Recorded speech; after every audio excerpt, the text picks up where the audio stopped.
Pete Campaneris, just 240 on the season, led the American League, as Monty said, with 52 stolen bases, will step in. For those of you overseas who may not know the story, Cappy was guilty of throwing a bat in the playoffs. The Detroit pitcher Larry McGraw. For that, he was suspended for the rest of the playoffs, re-intended for the World Series, but will miss the first 7 games of next year. But Campaneris makes it go. Nolan ready for the first pitch. Strike at the knee. Now, Nolan is a fine control pitcher. Gary has to be a fine control pitcher. Since he's had arm problems in 68 and 69, he doesn't have the fastball that he usually has. Comes back with a curveball, and it's laced foul outside the third baseline. He's got to make the good pitches. He does have good control. As we said, if he does not make the good pitches, does not have the good controls, then Gary Nolan is in trouble. The Reds don't have the reputation of finishing many games, but with the bullpen, Pedro Bourbon, Tom Hall, what a strikeout artist he is, and of course Clay Carroll, who set the record for most saves in the Major League. They go to that bullpen just as soon as needed. They never hesitate. Nolan, young 24-year-old, born in California, now lives in Cincinnati with a count of 2 strikes to Campaneris, down low, and it's ball 1. No score, Campaneris leading it off in the World Series first game of 1972. Cloudy skies, temperature in the mid-60s. Nolan back with a fastball, and it's hit out to left field between Menke and Concepcion, and Campaneris is on. Well, they talk about the speed and the hustle of the Cincinnati Ball Club, which stole 140 bases this year, as contrasted to the Detroit Tigers, who stole only 17. Well, when you talk about speed and hustle, Campaneris has done his thing. He is on base. And now Gary Nolan and Johnny Bench must be very careful. Joe Rudy, the batter, hit 305, led the American League in hits with 181, hit 250 during the playoffs. Right-handed hitter, as is Campaneris, plays left field up. Looking down to Irv Norris, third base coach for his time. Campaneris is on at first base. We'll check him. Bench knows it. Nolan must keep him close. Bench has got the great arm, but Nolan has to keep him close. Campaneris with a good lead, draws the throw, not far enough away to have to slide back in. Capacity crowd here with the lights on, and they had standing room only seats this morning. They could have the largest crowd ever at Riverfront Stadium. Nolan is ready, throws the fastball, laced to center field. Bobby Tolan, a couple of steps over his way, rather deep center field, and takes it for the first out. As Campaneris has reached the first. Rudy hitting the first pitch to straightaway center field, and that'll bring up Matty Alou. Alou, brought over from the Cardinals by the A's toward the end of the season, hit 281 for Oakland, but he was hitting better than 300 with St. Louis, and he's got a better than 300 lifetime average. And in the playoffs, Matty Alou simply tore up the Tigers. 381, 4 doubles, stole the base, and had all hitters with 8 hits. This is wide. The bench. Campaneris has now had his 4th hit in a row. He was 3 for 3 in his last game before the bat throwing incident. He has come back after the suspension and has gotten his 4th hit.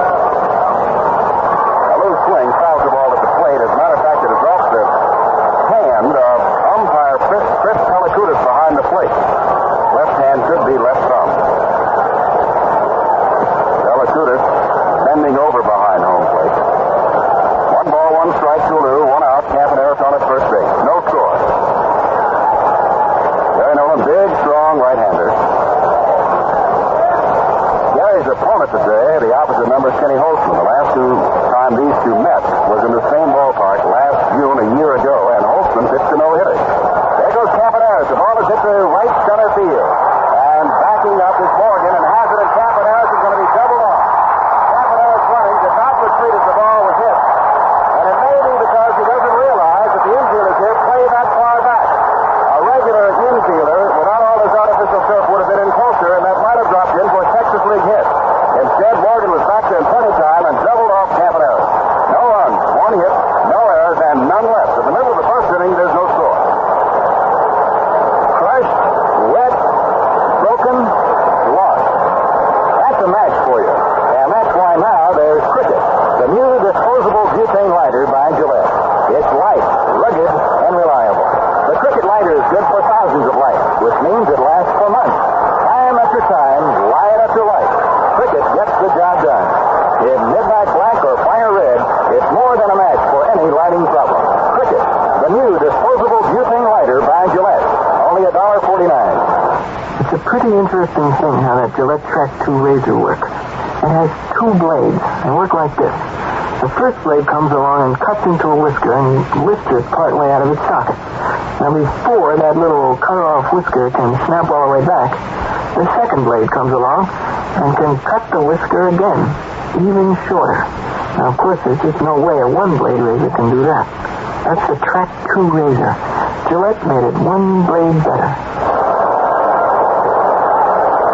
This is Monty Moore with NBC's Jim Simpson at Riverfront Stadium in Cincinnati, where the Reds are coming to bat for the first time. And Jim, Johnny Bench got a look at what the A's trying to do a lot with the Lewis at plate and Campaneris running. They do not have a sign between themselves as to whether or not Campy's going to try to steal, and I don't believe the hit and run was on. They do a lot of things on their own. All right, Monty, it'll be Ken Holtzman, 19-11 on the year, to face the switch-hitting Pete Rose, who led the majors in hits this year with 198. 307 is average this year, but that's usual for Pete. The first pitch from Holtzman is outside, ball one. Holtzman does not have an overpowering fastball. He has got an excellent fastball. With the Cubs, when he pitched his no-hitter here, there's a fastball that was a good-looking fastball, and it's the swinging strike, 1 ball, 1 strike. When Kenny was with the Cubs and pitched that no-hitter in June of 1971, he went primarily with the fastball, but he has an excellent curve, good control, and if you're looking curve, he can sneak that fastball right back to you. All right, changes on this one. Short hop by Bando at third base, the throw to Epstein at first, and there's one out in the Cincinnati first of this scoreless game. Epstein at first, Green at second, Campaneris at short, Bando at third, Joe Rudy out in left, George Hendricks replacing the injured Reggie Jackson, who is out for the season and the series in center field. Matty Lou in right, Gene Tennis behind the plate, and Holtzman now will pitch to Joe Morgan. Morgan led the majors in walks with 115, the majors in runs with 122, hits 292. 16 home runs, 73 RBIs. Left-handed batter swings and fouls it back to the seat. The key, Monty, as we look ahead, for those who root for the Oakland A's, should be their left-handed pitchers. If Holtzman and Blue can take care of Rose, who's a better hitter from the right side, Morgan is a left-hander, and Colton a left-hander, Oakland's got a whale of a chance. Changed on this, the pitch is down low. It's 1 ball, 1 strike to Joe Morgan. One out, and no score in the last of the first.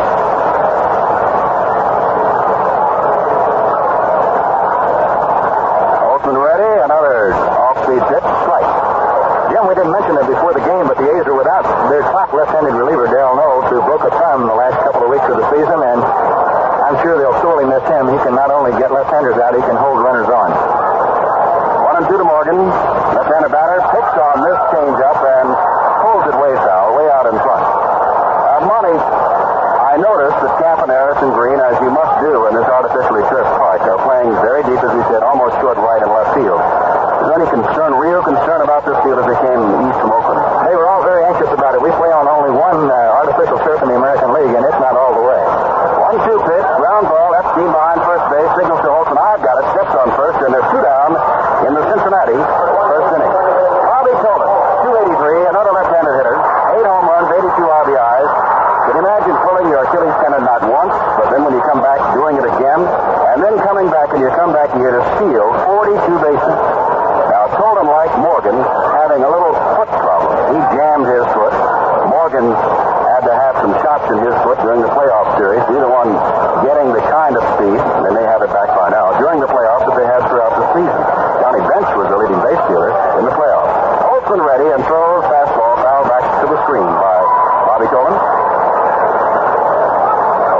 Day, and now I don't think I see an empty seat anywhere. As we said, they were selling standing room only. This has been sold out for some time. They are sold out in Oakland for the 3 games Tuesday, Wednesday, if needed on Thursday. Tolan tries to punt his way on, trying to get Bando back at third base, but fouls it back. 2 strikes to Bobby.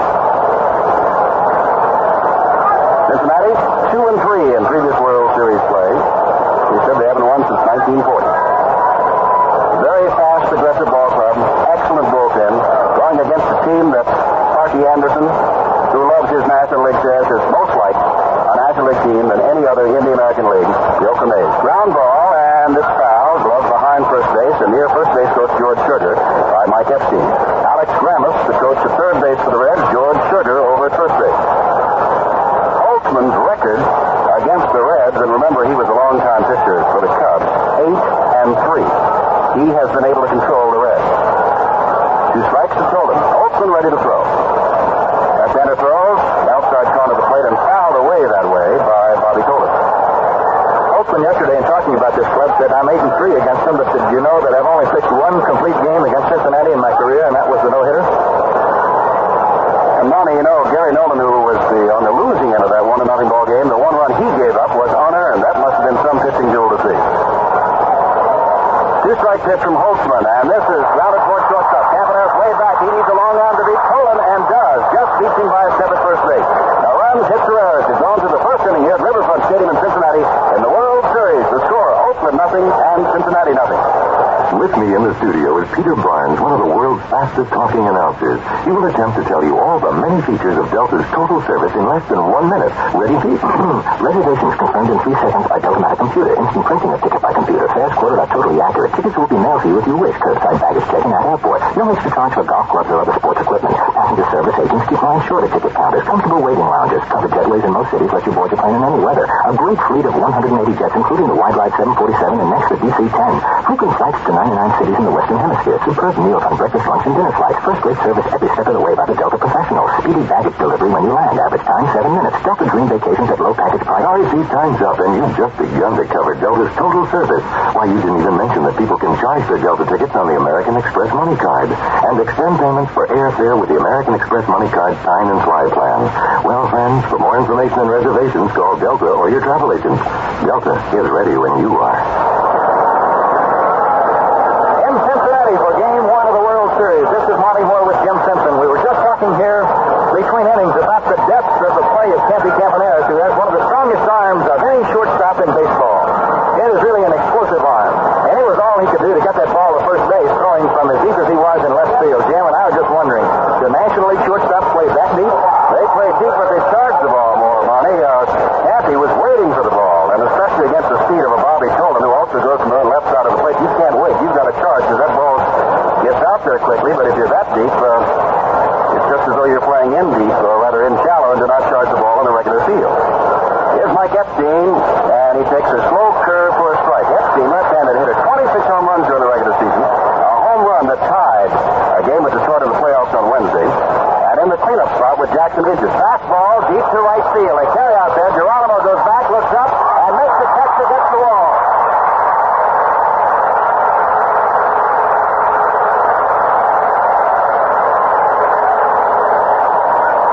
Gary Nolan's fastball was out and over the plate, and Epstein lined it deep to right field. 330 down each line here, 375 in the power alley, 404 straight away. And those who know say for some reason or another here in Cincinnati, in right center field, the ball seems to carry more. This is pulled to right field. Here's Sal Bando, team captain, third baseman, right-handed hitter. He hits it to right center. Geronimo this time simply drifts back 5 or 6 steps, and they're quickly 2 out in the Oakland second. That'll bring up George Hendricks. As Epstein is batting fourth because of the absence of Reggie Jackson, so George Hendricks is in the lineup, playing center field and batting sixth. 182 during the regular season, not used that often. Right-handed batter, tall, young man, great speed. Takes a curve that bounces into third and away from Johnny Bench and past plate umpire Chris Palacuda. Ball 1. Nolan against Holtzman. No score. Second inning at Riverfront Stadium. Nolan, the right-hander, ready and throws the fastball. It's down low. As we said, Gary's the type that after spotter's pitches, if he doesn't make the good pitches, he can be hurt. Tomorrow's pitchers. In a moment. Nolan ready to throw. Fastball is at the knees. Now in the national league, they lean over that inside shoulder of the catcher, and this is a low ball league. In the American League, the umpire leans right over the top of the helmet of the catcher, and he gives you the high strike.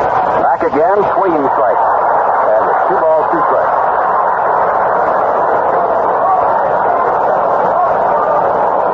Hendrick made the 1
back to home plate. 1 ball, 1 strike.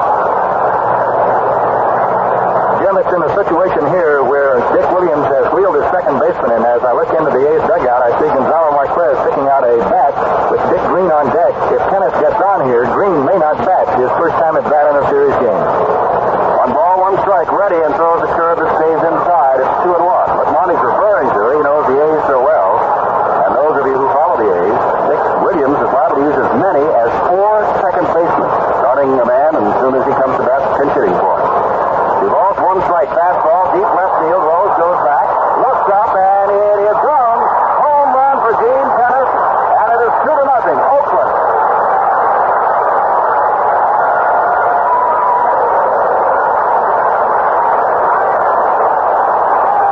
Well, I'll tell you this, Monty Moore, Gene Tennis was the GOAT on Wednesday and early Thursday, but he has been a hero since. Yes, and I'll tell you, Jim, he was hitting the ball very sharply right before the playoff series. It was incredible that he didn't get any base hits, but you saw the series. He hit about 7 line drives that were caught in that playoff series. There's Dick Green, batting for himself, lines the ball to Menke at third base. And that's it in the Oakland second, but they come up with 2 runs, and Nolan was not getting those good pitches and got hurt. 2 runs on 1 base hit, the home run by Tennis. No errors and none left. We go to the last of the second. Oakland leads Cincinnati 2-0.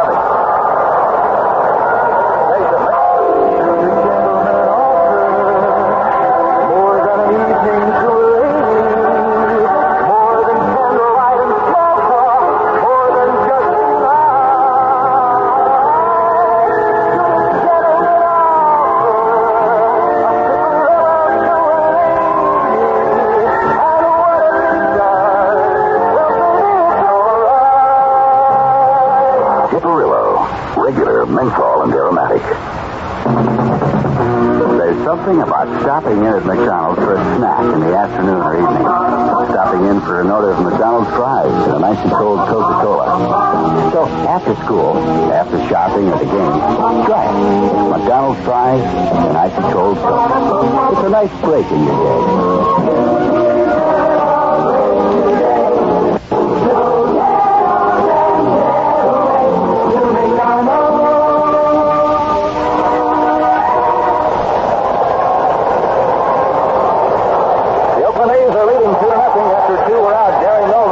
George Hendricks on a 3-2 count, walking him, then Gene Tennis, who lives in Ohio, only about 110 miles from here in Lucasville, planted one into the left field home run area to give Oakland a 2-0 lead in the top half of the second inning. And Jim, it was really funny watching Tennis around the lobby trying to satisfy all of his relatives and friends with tickets here today.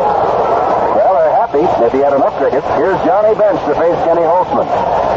Outside and low from Holtzman. Bench, of course, hit that home run last of the 9th, final game of the Cincinnati Park National League playoff. Tied it up, and the Reds went on to win it. Bench led the National League in home runs and RBIs with 40 and 125. Down low from Holtzman, 2-0. Well, we were talking, Monty, about the fact that if Holtzman could handle Rose, Morgan, and Toll and keep off the bases, he can pitch around Johnny Bench just a little bit. But the big thing is, Bench is going to get his home runs, keep those other fellows off base. Thus far, he has done it. Swinging foul toward third base for Alex Ramis. The third base coach will pick it up. 2-0. We are in the last of the second. Out in the bullpen, Wayne Granger, a right-hander, is already up and throwing, and Wayne Simpson, I'm sorry. How could you forget that man? Granger in the American League, but he was here for a long time. I'm talking about Simpson. 2 balls, 1 strike. Fastball is outside, and now it is 3-1 to the dangerous Johnny Bench in this 2-0 game. Bench got a low palm ball on the outside from Dave Justy on Wednesday in the final game and just stroked it in the right field seats. And that fastball, he started toward first base, and Telecuda says, come on back. 3-2. And Monty, you and I were talking about this before the game. Telecuda for the National League is one of the slowest draws in Major League Baseball. Sometimes he'll sit there for what seems to be an eternity before he calls the pitch. Bench was on his way, and Chris said, that's the strike. It's 3-2. Comes back in the foul tip. Out of the screen. Still 3-2 to Johnny Bench. What a career this youngster's had out of the great state of Oklahoma. Most valuable player a couple of years ago when the big red machine was really cracking. Fell off last year.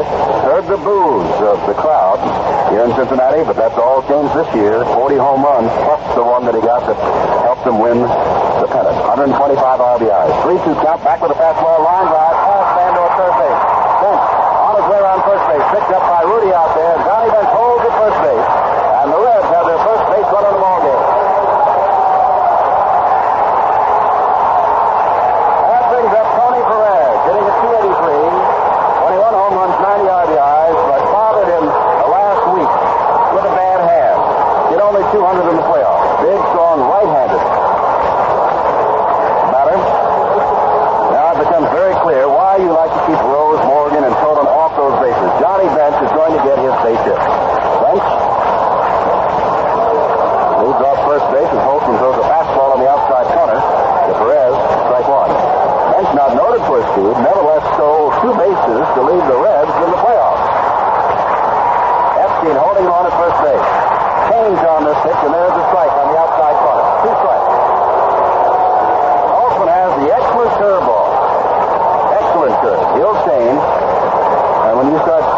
pitching on him, he'll keep that fastball right past him.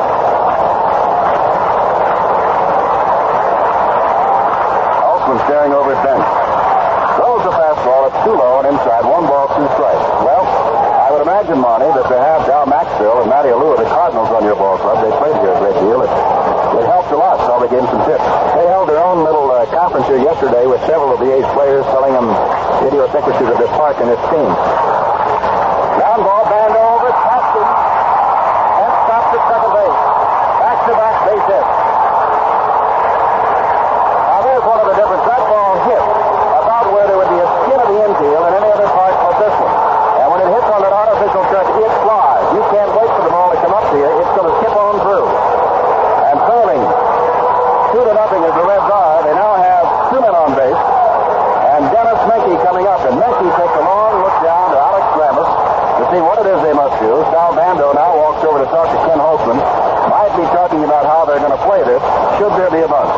Jim, the A's have 3 or 4 series on a trick defense for bunt situations. Not a trick, but just sort of a fundamental thing. Many times Bando will charge if they're looking for a bunt, and he always goes over and talks to the pitcher before he gives the sign to the other infielder. Ready to pitch to Menke. High and out of the strike zone. Ball 1. Bench down at second base. Perez on at first. Reds trailing by 2. They are the favorites in this series. 1-0. The A's would like to prove otherwise. Fastball rides in about the knees. Holtzman looks in. And Holtzman looks at Chris Pellicudis. They have met before. Ken was 8 years with the Cubs in the National League. Last time out, Holtzman pitched 4 innings, allowed 4 hits and a couple of runs against Detroit in the playoffs. Fastball is outside, and he is quickly 3-0 on a pitch away from walking the bases loaded. So Tennis runs out to talk to Kenny Holtzman.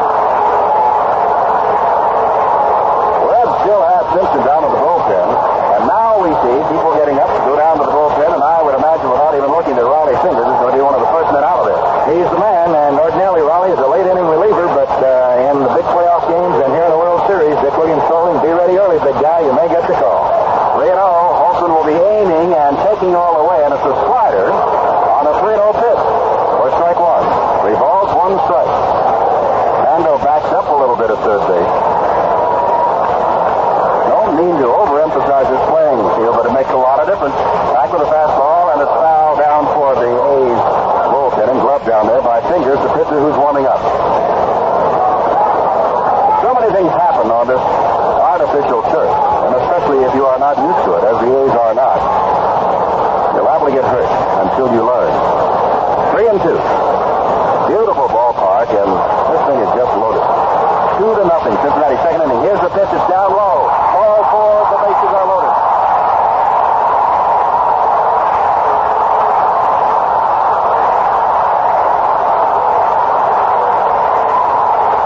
We pause 30 seconds for station identification. KGW Portland. People who don't need it, drink it. Folks got on a diet, try it. You don't have to give up good taste to save on calories. Diet Light Cola tastes so good, everybody likes it. Everybody likes it. Everybody likes it. Everybody likes it. Because it tastes so good. Everybody likes it. Back in Cincinnati, Ohio, Riverfront Stadium, Jim Simpson with Monty Moore. The bases are loaded. In the last of the second, Benson Perez singled. Menke has drawn the walk, and here's Cesar Geronimo. The young left-handed hitting right fielder who stroked a home run in the playoffs. Only had 4 all year. Very fast. Dick Williams came out to talk to Kenny Holtzman. Raleigh Fingers continues to warm up for the A's in the bullpen. Holtzman stays in. Geronimo left-hander, left-hander, left-hander, and the fastball from Holtzman is very high up around the cap of Geronimo.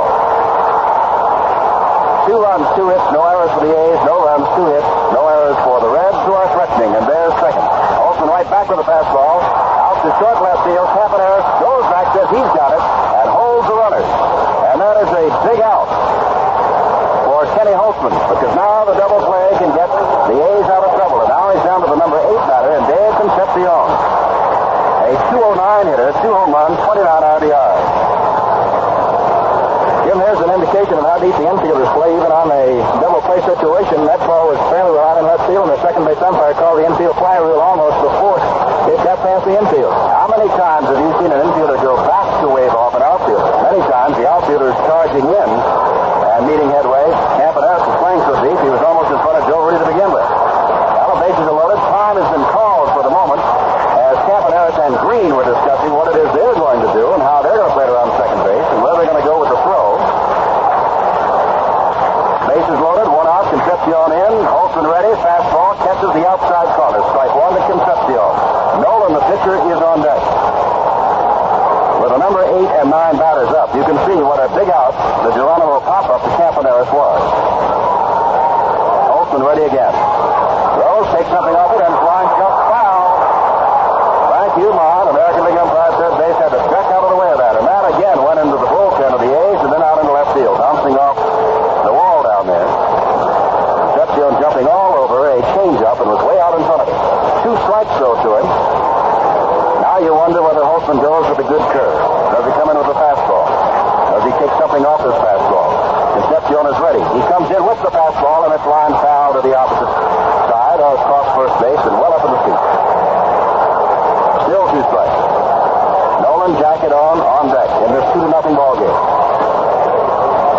Well, we understand we're being heard in Asia in the wee hours of the morning, in Europe, late at night, and of course across the United States on a Saturday afternoon. Fastball, he jammed him and it's foul back toward us.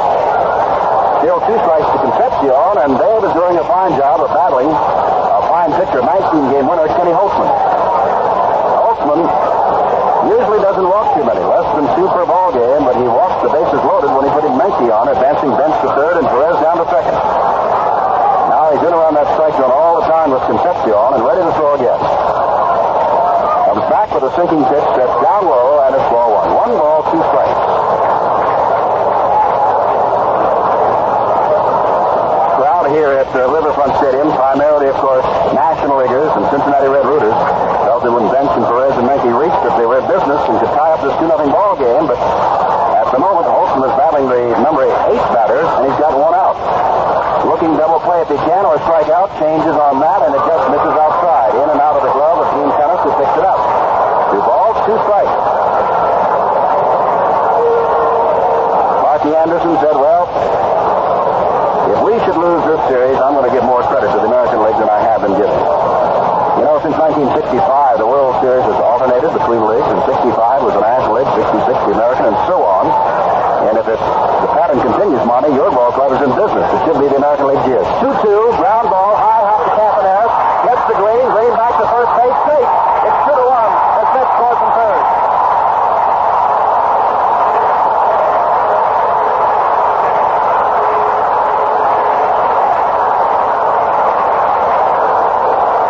Concepcion drives in the first, Cincinnati run. Over the third base goes Perez. A high hopper.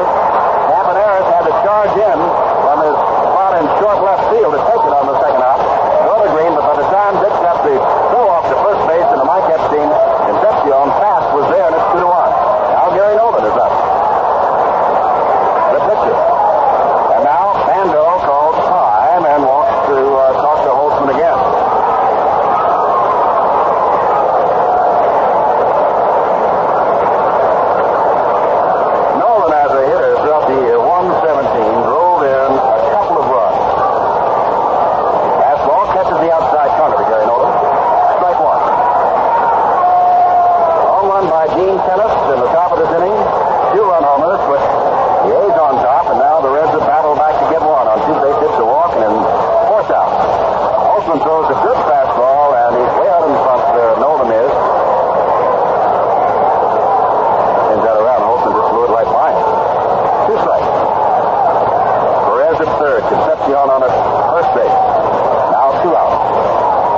strike pitch and just misses outside. It is 1 ball, 2 strikes. Alacutis gave it the long look in his position behind home plate. Perez is just taking a step or 2 off at third base, and Concepcion on the last 2 pitches has been going. He's going again, and swinging and a miss, strike 3. 1 run scores on 2 base hits, 2 no errors, and men left at first and third. He's on to the first 2 innings of the 1972 first game of the World Series. Oakland leads Cincinnati 2-1. Hi, Johnny Bench for Anco windshield wipers. Can you imagine the reaction if a manager told his team that he was supplying them with baseball bats that weren't absolutely the best? Well, your team, that is your family, deserves the best too. Anco windshield wiper blades. If your present wipers are streaking, replace them with Anco wipers. Look for the service station with the bright yellow Anco cabinet. They can snap on new blades while you're gassing up. Tell them you heard about Anco from Johnny Bench. This year, almost all the new cars are the same. Most of the 1973 models are designed to run on low-octane gasoline, like Gulftane. The owner's manual say so. Check the recommendation in your owner's manual and try a tank full of Gulftane. It has the performance additive package you'd expect from Gulf, and it costs even less than Gulf regular. So why pay more than you have to? Try Gulftane, a low-cost gasoline for new cars. Monty Moore with Jim Simpson at the World Series game number 1 in Cincinnati. And Jim, you know, I think it's interesting to compare the feelings of these 2 teams as they go into this World Series. Cincinnati players say when they went into the World Series in 1970, because it was the first time for them, they were just happy to be there. And they really didn't feel too badly about losing. But they all were saying yesterday, now that we've gone through that, we want to win. The A's, on the other hand, were very happy to be here, and I think they're going through somewhat the same thing Cincinnati did in 1970. Denny Holt, one of those A's, leads it off against Gary Nolan. Nolan's first pitch is a fastball. Well, any pitcher likes to start out any inning throwing to the opposing pitcher, because that, in most cases, is nearly an automatic out. And so that takes off, in case there are base runners, a lot of different plays with 1 out. And here's Campaneris, who led off with a single and then was caught down near second base on an easy little pop fly to Joe Morgan, the second baseman, in short right field for a double play. Campaneris takes the curve on the inside corner, strike 1. And I mean, that curve started out toward third base and then came down the line and then just under his hands. Good curve thrown by Gary Nolan. Comes back with another curve, but this one is down low and outside, and it's 1 ball, 1 strike. A's lead the Reds 2-1. We're in the top of the third at Riverfront Stadium in Cincinnati. Campaneris waits for Nolan's pitch. It's a fastball, the first one he's seen him this time at bat. High up under the chin, it's 2 balls, 1 strike. Campaneris, as Monty said, won that base stealing championship on the last day of the season. Dick Williams put him in. They found out that Davey Nelson of Texas had stolen 3 the night before, so Campaneris went in and swiped some and won it right back. Base hit for Campaneris. They can't keep him off the bases. Same spot, line drive right side, Menke at third base, and out in the short left field. Surprising, Jim, to see him throwing so many curveballs to Campaneris. He's known in the American League as a breaking ball hitter, and Nolan threw him 3 right then, and Campaneris has hit 2 curveballs for base hits in this game. Campaneris on at first base, and that is his 5th consecutive hit. I think we said last time that was his 5th. He went 3 for 3 in his last game. Now he's 2 for 2 in this game, last game of the playoffs, first game of the World Series. He is now 5 for his last 5 times at bat. Joe Rudy stepping in now, the right-handed 300 hitter of the A's, hit the first pitch he saw in the first inning and lifted the lazy fly to center field. Rudy steps in, Nolan, the right-hander, working to him, throws him a high fastball, and it's ball 1. With 1 out, Campaneris will keep an eye on him over at first base, where Tony Perez is holding him there. Jerry Adair, the coach there, Herb Norn coaching at third base. Rudy has stepped out, Nolan looking in. Jerry very seldom finishes the ball game. But that bullpen of the Reds is something else, with Tom Hall, Clay Carroll, and Pedro Bourbon. Ready with a fastball, and he's got him swinging and fouling it at the plate. 1 ball, 1 strike to Joe Rudy. Perez at first, Morgan at second, Concepcion at short, Menke at third, Rose is out in left. Bobby told him, the center fielder, Cesar Geronimo in right field, bench to catcher. Now ready to flash the signal to Gary Nolan, the pitcher. 1 ball, 1 strike. 2-1 the score. Oakland, we're in the top of the third. Nolan with a long look in at bench. Down the stretch. Campaneris is on his way, and he throws him a breaking pitch, and down goes Campaneris out. Bench jumps him down to second base. And I want to tell you, that takes some kind of arm when you throw a change-up curve and have a man that can get beyond the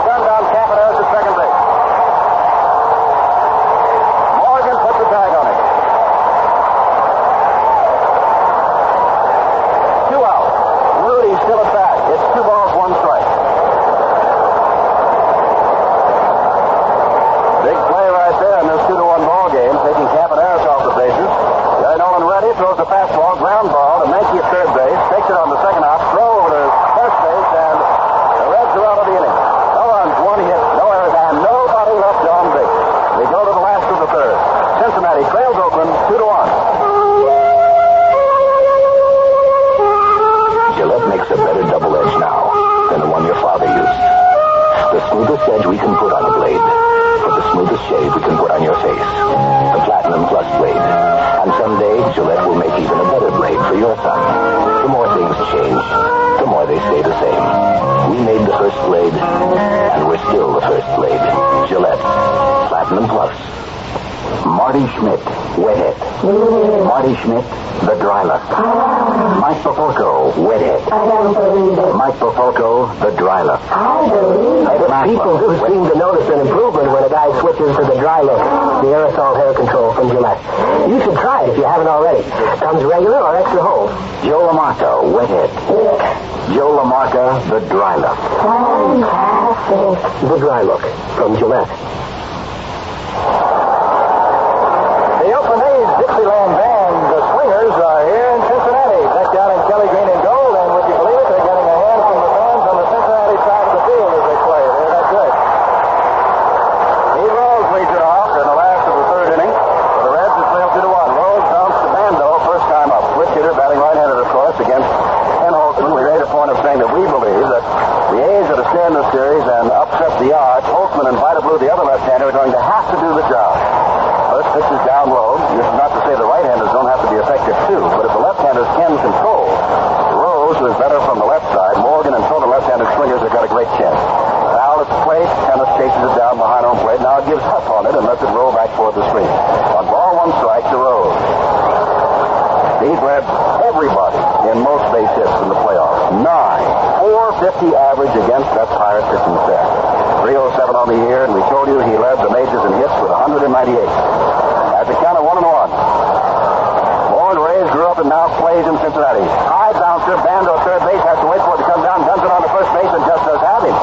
It's on that artificial turf that, it took a hop. That Bando couldn't do anything about it. He simply had to wait for it to come down. When it did, he threw out Pete Rose. Here's Joe Morgan, back in the first inning, grounded to Epstein at first base. Morgan is the man that I'm sure the Oakland scouting reports say, as everybody does, this is the man you got to keep off the bases. 58 stolen bases, second only to Lou Brock of St. Louis, who had 63. 122 runs, 115 walks, and there's a strike to him. Run by Holtzman. Strike 1 to Joe Morgan. Morgan's batting average in the playoffs against the Pirates is 263. Doesn't sound like much, right? But he scored 5 times. He gets on and scores. The strike 1 pitch is fouled off to the left, down the line, and in the seats. 2 strikes to Morgan. There has been activity in both bullpens. Wayne Simpson throwing for Cincinnati, Raleigh Singers for the A's, and both bullpens are quiet now. 2 strike pitch to Morgan, and it's fouled out of play again. Cincinnati has a better won-and-loss record against left-handers than against righties. They operate on left-handers, and 2 of the important men in Dick Williams' pitching plans are left-handers. Holtzman is pitching today, and Vida Blue, who will probably pitch the 4th game back in Oakland. 2 strike pitch from Holtzman. Throws the fastball down low, lined out to left field, and in comes Joe Rudy and takes it. 2 out in the Cincinnati 3rd. Rudy made a great diving catch of a foul ball up in the Detroit game in the playoff series. Showed himself to be a complete baseball player. He can field. And he can hit. Bobby Tolan grounded to Campaneris, and remember that play back in the first inning? Campaneris was so deep he did not charge the ball, and with as great an arm as Campy has, he just did get Tolan, the speedster, at first base. Tolan, left-handed batter, holds the bat very high. First pitch good. Hits it off the fist, fouls it off. Bando may have a play on it over near the Oakland dugout, and then hits on the roof and bounds into the seats. They're trying to make this some kind of series, Monty. They're calling, one writer calls your Oakland team the Oakland Hares. For those of you who may not know what we mean, they had a mustache-growing day out in Oakland. The owner paying $200 to every player that grew a mustache, and 99% of them grew them and still have them. Yes, the pitching men as the ball players used to be back in the gay 90s. Ground ball fouled on the first base line, gloved by Epstein there. And so they're trying to make this the Maud Young Oakland team against, quote, the straight Cincinnati team, which does not have the flamboyant uniforms that the A's have. They're red and white and look much like they did 20 years ago, and there are no mustaches or long hair on the Cincinnati team. So they're having a lot of fun with that. A 2-strike pitch is thrown to Tolan, line drive. Campaneris times his leap, but it's over his outstretched glove. Base hit to Bobby Tolan, and that brings up Johnny Bench.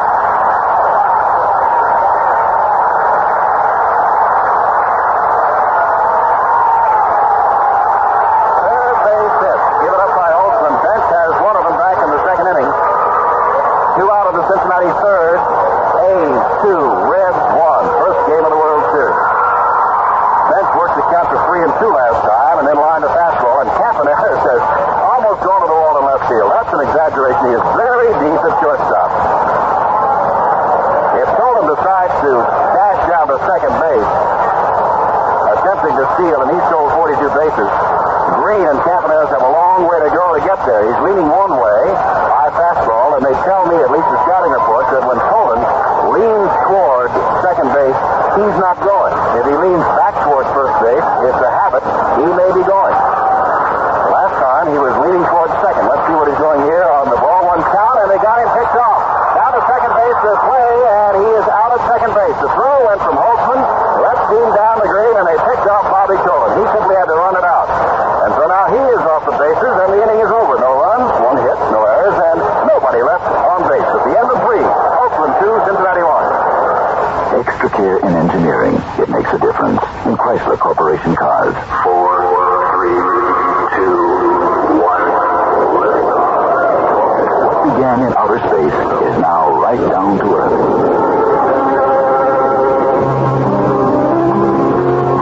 Chrysler Corporation, the automotive company that helped put the first American in space, now puts some of the things it learned into its cars. Step into the start of the new age of automotive electronics. Electronic ignition for up to 35% more starting voltage than conventional systems. Now standard on all Chrysler Corporation cars built in this country. Electronic voltage regulator to help increase battery life.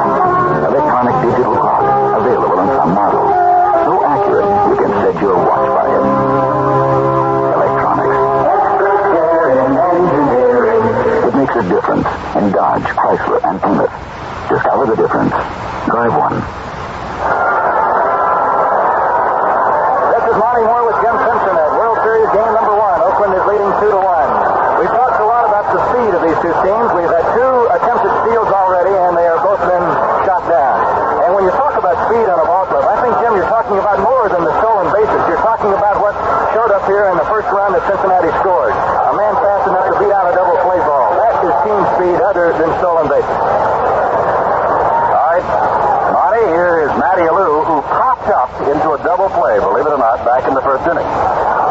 Morgan backed up, took it, and got Campanella, who was on his way, left-handed batter, and he swings at a breaking pitch, strike 1. Like statistics, I think nearly every baseball game, and especially the World Series, always filled with statistics. Hear this. The team that has won the first game of any World Series has gone on to win the World Series 40 times. The team that has lost the first game of the World Series has only won 28 times in the 68 previous World Series. Fastball, and that's foul at the plate. Ross Grimsley goes tomorrow. That is official. A left-hander against a fine right-handed pitcher, won more than 20 games, Catfish Hunter of the Oakland A's. That's tomorrow's matchup. 2 strikes now to Alou. President of the Baseball Writers Association of America is Max Nichols of the Minneapolis Star. He is the chief scorer here. Earl Lawson of the Cincinnati Post, representing Cincinnati, and Ron Bergman of the Oakland Tribune. They're the 3 scorers for this 1972 World Series. 2 strikes to count to Alou. Back with a fastball, and he fouls it to the screen. 1 still 0-2 to Alou. In the second inning, Oakland's George Hendricks walked on the 3-2 pitch, and Gene Tennis hit a fastball for the first World Series home run of this year to make it 2-0. And then, in the bottom of the second, Cincinnati came back. There's a fastball. Not only high in the air, pulls it down, and throws very low, but it's there to Perez at first base. 1 down. Cincinnati got its run for the second on singles by Bench and Perez, and Menke's walk, and then Concepcion grounded into a fourth play, and Bench scored the only Cincinnati run from third base. Mike Epstein, last time up, lined the ball deep to the right field fence, where Geronimo went back to the fence and took it, about 370 feet away. Epstein has power with those 26 home runs during the regular season. Left-handed batter facing the right-handed Gary Nolan. Nolan ready to throw, and the pitch is in under the hands, inside, ball 1. Jim, his big bat really takes on importance now that Jackson is out. It might mean they could stick around him in certain spots now. Fastball is fouled back. 1 ball, 1 strike. Well, when you consider that final game of the playoff series, Epstein was hit on the hand by a pitch, trying to get out of the way of a high inside pitch, and for a while we thought he was out. And then, just moments later, Reggie Jackson sliding home, full hamstring muscles in his leg. There's a ground ball to the left side. There is Menke, and throws Epstein out. And of course, Jackson was out, and Epstein was able to stay on and play. Kind of a check swing ground ball to the left side by Epstein, and Menke sits the slow hopper on the second hop and easily threw him out. Sal Bando, last time up, went with the pitch, the first pitch, and fly to right field. Up for the second time in this 2-1 ball game, the A's lead here in the top of the fourth, and there's a big lollipop curve that misses. It's ball 1.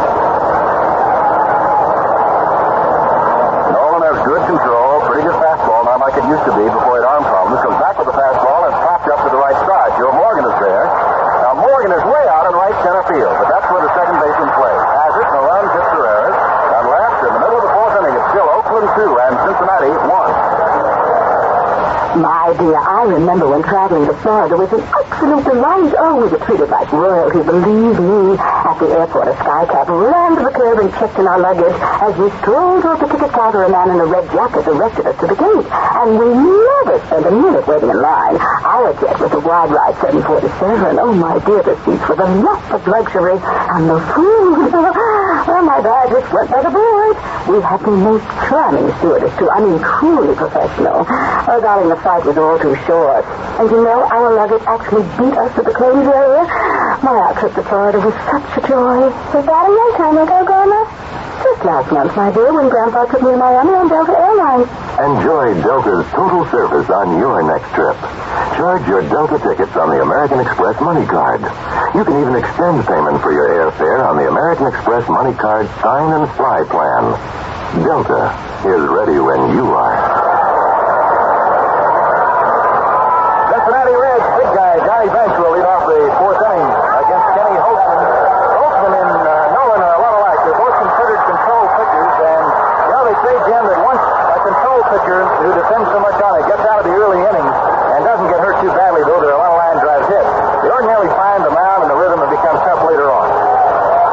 Johnny Bench had the bat taken right out of his hands in the third inning when Nolan was picked off first base. Right, he was on his way, and Holtzman threw over there to Epstein, who gunned it down to Green to put the tag on him, and Johnny just had to go put the gear on. He's up again now to lead off the fourth. He's 1 for 1 and has scored the only Cincinnati run. First pitch is outside ball one. Back with the fastball. It's up high, and it's 2-0 to Bench. Marky Anderson, prejudice could be right. Calls Johnny Bench the greatest baseball player in America today. 2-0. Consider that he is not yet in his mid-20s. What a ball player is going to be. Pitch is outside, and it is 3-0. Holtzman has had some control problems. He went to 3-2 on Bench in the second before giving up the line drive, and Mankey carried him to 3-1 and then walked. He hasn't walked that many, and this is a fastball. Bench again striding toward first base. Elicuda says, stay here. That's 3 balls, 1 strike. Now you know that Bench is going to be looking for his pitch. Holtzman knows it, is ready to throw it. Another strike, and again, Bench was on his way. There's that slow call I was telling you about, Monty. It's like a videotape replay, slow motion. Elicuda, very slow, very deliberate, makes up his mind, and then lets us know. 3-2 to Bench. He had a 3-2 pitch last time and singled and popped this one up foul behind home plate. 3-2. Last of the fourth of the first World Series game of 1972. Both teams coming in mostly drained from their playoffs with the Detroit Tigers and the Pittsburgh Pirates. The adrenaline is flowing again now as we begin the series. Back with a 3-2 pitch, and that's ball 4. Tennis thought of it strike 3. Bench draws the walk, and that is the second walk given up by Holtzman. And here comes Tony Perez, who lined a single left field last time up after Bench had singled. A's 2, Reds 1. Perez got as far as third base and stopped right there as pitcher Gary Nolan struck out to end the Cincinnati second.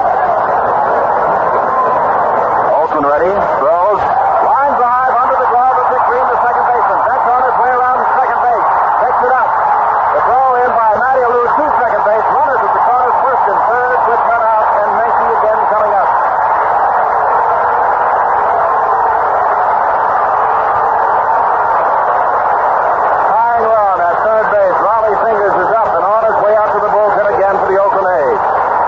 He's warmed up. Mankey walked on the 3-1 pitch last time. That was a line drive, and as deep as Green was, racing to his right behind the bag, it still got under his glove. On out to right center field, where Alou picked it up and fired it into the cutoff man Green. Bench heading for third all the way. Mankey rounds the first ball toward Campanera to second base. Back to first base, not in time. Bench scores, tie ball game.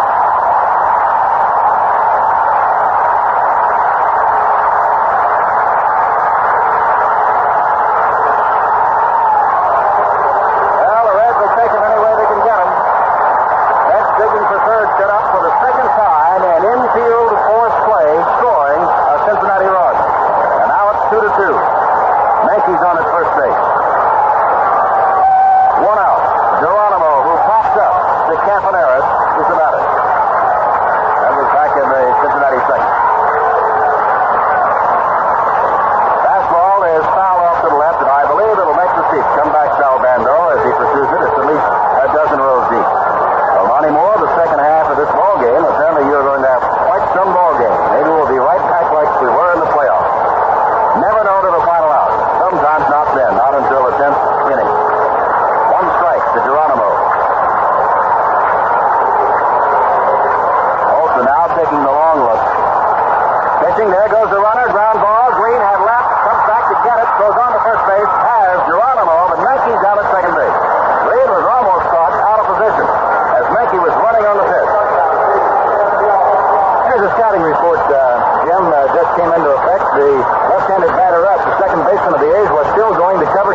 W. Portland. Electricity performs many minor miracles in your home. It even gives you a box seat at the World Series. How would you like to know how to avoid wasting this valuable resource?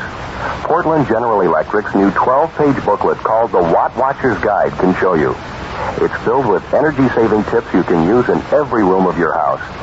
Contact your nearest PGE office for your free Watt Watcher's Guide today. You'll save energy and money. Electricity does so many good things for you. You don't want to waste it. With Monty Moore, this is Jim Simpson back in Cincinnati. Dick Williams, the manager, just visited the mound, and they have decided to put Concepcion on first base, which is open as Menke was running on the pitch. And that'll bring up the pitcher, Gary Nolan. And, of course, the Reds fans are not going to like that, but that just goes down as smart and obvious baseball. First base open. Menke down at second base. Concepcion really did a fine job of battling Holtzman back in the second. He had a two-strike count to him. Fouled off a lot of pitches, then took a couple, and then bounced to Perez at shortstop, scoring a run. There's ball four, and Concepcion draws the intentional walk, and here comes Gary Nolan, the pitcher who is now in a 2-2 ball game, and in a position to untie this game here in the Cincinnati fourth. Holtzman walking around the back of the mound, now strides up onto the mound. He struck out Nolan swinging last time. Nolan, as we said, a fair hitter. That's as he throws, right-handed. Menke leads off at second. Concepcion at first. Fastball fouled off. Upstairs to our right. Strike one. Nolan was taking a pretty good risk, but didn't get the bat around against the Holtzman fastball and fouled it off to the right.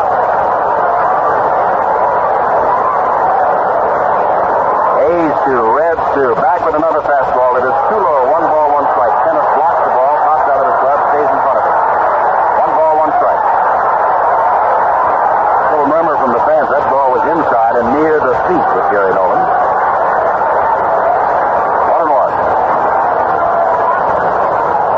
Holtzman ready. Fly ball right field down the line, curving toward the foul territory and makes it in the seat. And about the first or second row foul. So Concepcion cuts back across the diamond. Menke drops from third back to second base. Again, it was the Holtzman fastball. Again, Nolan did not get around on it, but this time it was nearly disastrous for the A's. 1 ball, 2 strikes to Nolan, who steps back in and takes a practice swing. Holtzman steps on the mound. Peers in to Dean Kenneth, his catcher, who has hit a 2-run homer for the Reds. 2-run, or for the A's, 2 runs. Fastball again fouled off to the right, and Holtzman is simply up there challenging Gary Nolan. 1 ball, 2 strikes. Raleigh Fingers is still throwing. Right-hander down in the bullpen for the Oakland A's.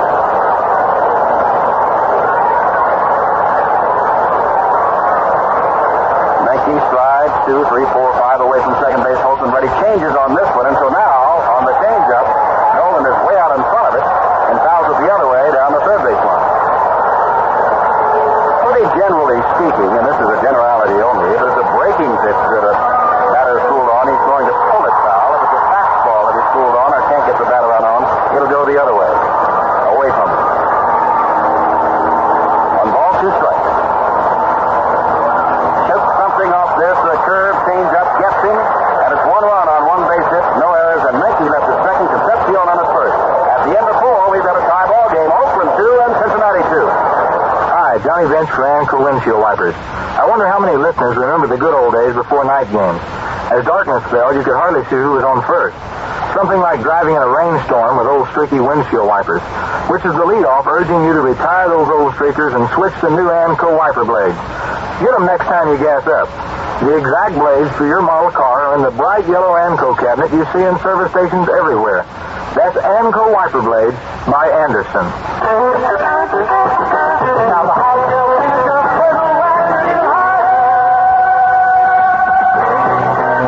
This year, the turtle has a harder shell than ever.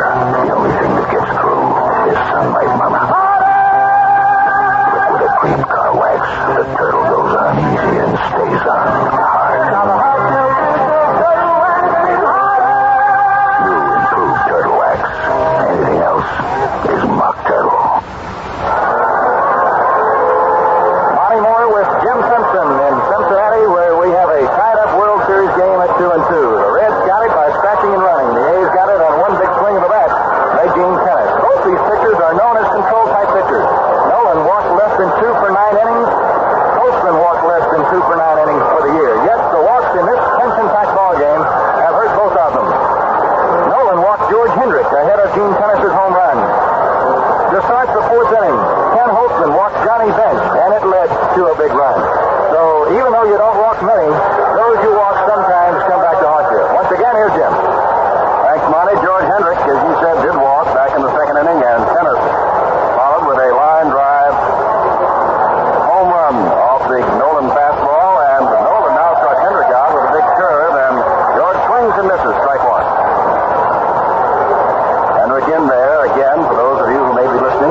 plays they couldn't always tell. I couldn't. Not on that one. Here's Tennis hits a 2-run home run and takes the pitch for a strike. They are on the top of the fifth at Riverfront Stadium in Cincinnati. It is 2-2 in Game 1 of the World Series. Nolan throws in a curve, and he lines it down the line very deep inside the flagpole, and it is a home run. Gene Tennis, who went 0 for 15 and then won the playoff game against Detroit, hit a home run in the second inning off a fastball, hit a hanging Gary Nolan curve, and has lined his second home run in 2 times at bat in his first World Series. Jim Simpson, that's the first time in Gene Tennis' Major League career he's ever hit 2 home runs in one ball game. And that was a much different type than he hit on the other one. The other a line drive, this one was a hanger. It is 3-2. Well, Tennis doesn't care whether it's the fastball or the curve. He's lined both of them out of here.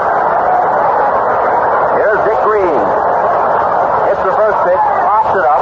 Morgan goes back. Geronimo and Tolan come in, and Morgan now points to Tolan, who takes it for the second out. Bring up Ken Holtzman. Holtzman here at 178 this year, 6 RBIs. They're hitting pitcher. 158 lifetime average. Right now he looks back at his catcher, Gene Tennis, and just smiles. Nolan is ready to throw to Holtzman, low and away. It's ball 1. Well, when you consider, Monty, that we got to repeat it. Let's wait for this pitch. Deep left field. Rose backing on the ball and has it. And I'll talk about my thoughts about Gene Tennis again in a moment. But 1 run on the Tennis home run. That was the only hit. No errors, none left. We go now to the last of the 5th inning. And Oakland beats Cincinnati 3-2. Well, you heard about that Gillette Track 2, the 2-bladed razor. And you probably said, why should I shell out money for another razor? That's a good question. Here's a good reason. Because that Track 2 will give you a combination of closeness and safety that you just cannot get with a 1-blade razor, no matter how many you have in your medicine chest. That's why. The Track 2 razor, Gillette made it 1 blade better. For quite a while now, these World Series broadcasts have been brought to you in part by Right Guard Antiperspirant, the one that really helps you keep dry when the action's hot. Now this year, Right Guard is pleased to introduce a brand new antiperspirant, Right Guard Natural Scent. It's got the same great wetness fighter as regular Right Guard, and it's got a great new scent made from natural ingredients so it smells light and clean, not heavy or artificial like a lot of other antiperspirants. New Right Guard Natural Scent antiperspirant. You'll like the way it works, and the new natural way it smells. Well, I'm going to finish now my comments about Gene Tennis for those of you who may not know the drama. His error, forced to play second base in the 10th inning, helped Detroit win that exciting 4th game of the American League playoffs on Wednesday. And then his pass ball in the final game of the American League playoffs helped Detroit score its only run of that ball game. He was 0 for 15 at bat. He came back and stroked the winning single, his first hit in the playoff game. Now he comes on down here to Cincinnati. It's a 2-run homer in the second, another home run to break a tie in the 5th. It's 3-2. And Tennis is the first man to hit 2 runs, home run to the series game since Rico Petrocelli of Boston did it back in 1967. And strangely enough, the manager in 1967 of Boston when Petrocelli did it was Tennis's manager, Dick Williams. To the last of the 5th we go. Let's call him the voice of the Oakland A's. Gotta be happy a little bit now, Monty Moore. Absolutely, Jim. Just to be here, but especially with the A's on top, of course. It's 3-2, and here is Mr. Hustle of Cincinnati, Pete Rose. White Holtzman is in distance to ground out to Sal Bando. The first pitch is right down the middle of call strike. Holtzman and Nolan are both around the plate a lot. And with pitchers like that, you ordinarily see a lot of base hits in a game. So far, we've seen 8 hits in the first 4.5 innings of this one. There's a high fly ball in a deep center field. Easy riding George Hendricks goes back. He's right at the 404 sign, and he makes the catch. In watching George Hendricks, you just wonder if he ever really gets fired up. He is so relaxed on the field, wherever you see him, in the press, in the hotel lobby, the players call him easy. And you can see why. You watch him go after the last ball of the last out of the 1972 American League season in Detroit, a long drive by Tony Taylor, and George just casually went back and picked it off and ran into the dugout. Incidentally, he gave that last game ball to Dick Williams. 1 out in the 5th, and here's little Joe Morgan. Third ball in the dirt, it's ball 1. They tell us Morgan switched with his arm. arm sticking right straight up. And he switches it down a couple of 3 times when he goes to the plate as a reminder to himself to keep the arm up where he was taught by Harry Walker to keep it. Swinging strike on a good breaking ball. Something else out about that, Monty. Joe says, I normally twitch it once or twice. If I do it more than that, you know I'm nervous. 1 ball and 1 strike. Holtzman winds. Here's the pitch. Breaking ball hit on the ground, foul off of first base. And I can see how these coaches respect the speed of a ball coming off the artificial turf. The first base coach, Sugar, is 15 feet behind the regular coaching box down the first base line with Morgan up there. 1 ball and 2 strikes. Dick Grenier, second baseman, is playing a softball type short right field. Swing and a miss, strike 3, and Tennis drops the ball, picks it up, throws the first for the out. There's 2 down here in the 5th inning. Well, Kenny Holtzman's job starting this game, he told us, was to keep Rose, Morgan, and Tolan off the bases. He has kept Rose off 3 times, Morgan off 3 times. Tolan has been on 1 out of 2. And I think, Jim, it's very indicative why he said that. This year, Rose was on base 278 times, Morgan 282 times, and Tolan 220 times ahead of Johnny Bench. Bench led the league in RBIs, and with that kind of artillery on in front of him, you can understand why. Here's the pitch to Tolan. He tries to bunt. He misses. A strike. Now, Monty, I have the opportunity to work throughout the year with Sandy Koufax, and Sandy says, look, at Johnny Bench or Hank Aaron, they're going to get their hits. What you do is keep the men in front of them off the bases if you can. Holtzman has done an excellent job of that here today so far. Here's the pitch. High fly ball, deep left field. Joe Rudy's going back. Still going back. He's got room, and he picks it off. Just in front of the warning track. We've gone through 5 innings of Game 1 of the World Series, and the score is Oakland 3, Cincinnati 2. Let me tell you about some products I sell very proudly. Chryslers and Plymouths. You know why I love them? They're constantly striving to make stronger cars, safer cars, better cars that run better than any they have ever built. They all have something in common, too. Engineering care. It goes into every Chrysler and every Plymouth. That new mid-size satellite Sebring Plus, for instance. That's some car. And they tell me the new Chrysler is the quietest Chrysler ever. And the new Plymouth Fury. Wow, there's a beautiful car. And part of the beauty of it is the way it fights rust and corrosion with all sorts of rust preventatives. See these new Chryslers and Plymouths at your Chrysler Plymouth dealer, won't you? Chrysler Plymouth. Extra care in engineering. It makes a difference. Hello again, wherever you are listening to our broadcast from Cincinnati, where the score is 3-2 Oakland. In the 2nd inning, George Hendricks drew a walk, and then Dean Tennis lined a fastball for a home run, and the Reds were quickly down 2-0. But in their half, Johnny Bench led off with a single, Perez single, Menke walked, the bases were loaded, Concepcion grounded out with 1 out, and Bench scored from third base. That was the only run for the Reds. Then the Reds tied it up in the 4th when Holtzman walked the leadoff batter Johnny Bench. Perez singled him on to third base, and again on an infield out, Bench scored his 2nd run, and that tied it at 2-all. That sets the stage for at least the middle innings for Larks, because this game is far from over. And Gary Nolan hung a curveball, and Dean Tennis hit a high fly ball deep to left field, inside the foul pole down the left field line for his 2nd home run in as many times as that. The first time in 5 years that any World Series player hit 2 home runs in 1 game. And now, as we go to the 6th inning for Oakland, it is 3-2. The A's lead the Reds. And in the 6th, it's the top of the batting order. And they have not been able to keep Campy Campaneris off base since coming back from his suspension in the game in which he was 3 for 3. Campaneris has twice lined singles to left field. The Oakland 6th, they've got a run lead, and here's Monty.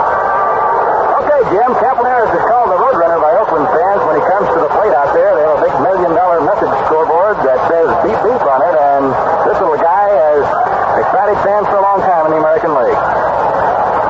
Nolan's first pitch to him is a fastball, and it's in there for a call strike after the knee. Dennis Menke plays very shallow at third base for Campaneris, inside the bag, much as you would see third baseman in the American League playing on the regular grass infield. Nolan throws way outside a ball, and I just wonder how many men can bunt well enough in the National League on this artificial turf to bunt for base hits very often. They do it quite frequently. Strangely enough, Bobby Tolan, Joe Morgan, Pete Rose on occasion. You really have to kill that ball, I bet. The pitch is outside a ball, and it's 2-1 to Campaneris. So Campaneris is one of the smaller players in the American League. At only 5 feet 9 inches tall, he probably receives a smaller percentage of walks than just about any player around. 2-1 pitch. Lane and a leaping grab by Dennis Menke at third, playing shallow. Wow, what a play by Menke. Jesse Campanella sits on a low pitch and rips it at the third baseman, Menke, and only because he is 6 feet 2 inches tall was he able to get that one. He utilized every inch of arm, Jim. Campaneris is out, number 1 here in the 6th inning. A smash line drive to third. That might loosen Menke up a little bit the next time Campaneris comes up. Here now is Joe Rudy, who also punts for base hits quite often, and Menke is playing him shallow. The pitch from Nolan is low and outside, ball 1. Nolan has actually been hit pretty hard here this afternoon. Several line drives have been caught. Mike Epstein hit one to the wall in right. Campaneris just ripped one. Dick Green hit one to Menke, who has really been playing the hot corner today. 1-0 pitch to the curve in the dirt out in front of the plate. It's 2 balls and no strikes. Johnny Bench showed what great hands he has on that little pickup. It was a spinning curveball with top spin on it out in front of the plate about 3 feet, and he just very calmly reached out and backhanded the ball one hand. They say his hands are so big he can put 7 baseballs in the palm of them. Here's the pitch. Outside the ball, it's 3-0. Showing a lot of respect for Joe Rudy's strength to hit the ball to right field, the Reds are playing him deep and over to the right, giving him about 90 feet of the left field foul line. Rudy hit 19 home runs for the A's this year. 3-0 pitch. He takes a look at it, and it's right through the middle of the call, strike 3-1. Joe Rudy, considered to be the most steady player the A's have. He led the outfield in assists, throwing out 9 runners this season, 5 of them at home plate. 3-1 pitch. Swing a high drive to right field. It is pretty deep, but it won't go out. Geronimo, back about 8 steps, camping under it and makes the captain or 2 away. And that was 2 out in the 6th inning, and Oakland leading 3-2 over Cincinnati in Game 1 of the 1972 World Series. Here is a man that the A's in a short time came to respect as a bat magician. He has done more things with the bat and hitting the ball to the opposite field and bunting the ball different ways. He's bunted for base hits to the shortstop. He's bunted the ball in the air over the third baseman. Takes the curve down and in, ball 1. Matty Alou, one of 3 Alou brothers playing in the major leagues. The second to have played for the A's since they've been in Oakland. The first being Felipe. Fastball fouled off. Matty is not known as a home run hitter, but in about the 3rd game he played for Oakland after coming over from St. Louis late in the season, he ripped a home run out of the Oakland Coliseum.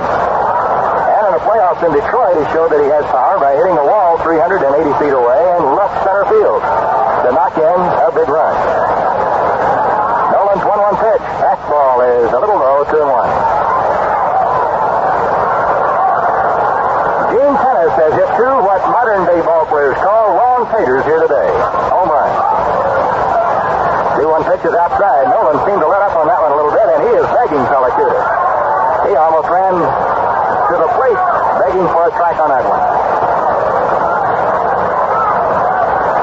Gary Nolan, his home is Oroville, California. Throws, and the ball is fouled off by Matty into the upper deck of this beautiful stadium right downtown in Cincinnati.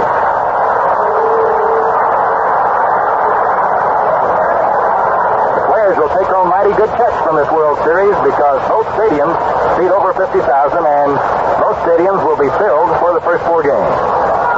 There's a ball in the dirt as Nolan misses time. It comes all the way to the backstop, and Matty Alou runs to first. Bench chasing the ball, but Matty won't challenge that great arm. Bench had the ball in his hand at the backstop, 60 feet behind home plate. But Matty Alou holds on at first. And now here's Mike Epstein with the second walk that has been given up by Gary Nolan. The last one he issued to George Hendricks, and Gene Tennis hit a home run right behind him.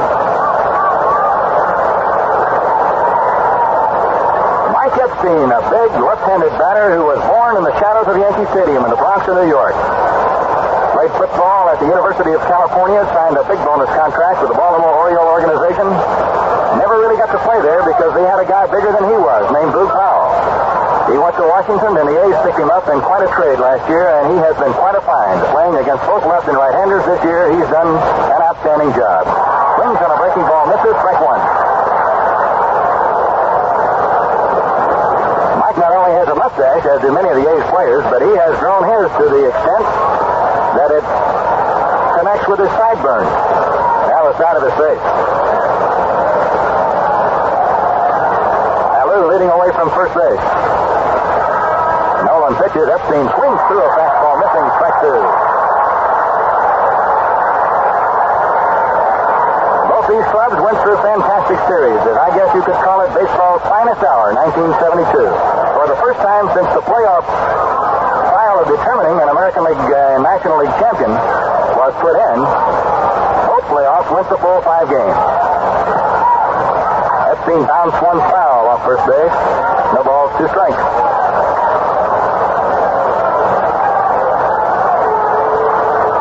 The Reds had to go 5 games to defeat Pittsburgh, and the A's had to go 5 games, 2 of which went extra innings to defeat the Detroit Tigers.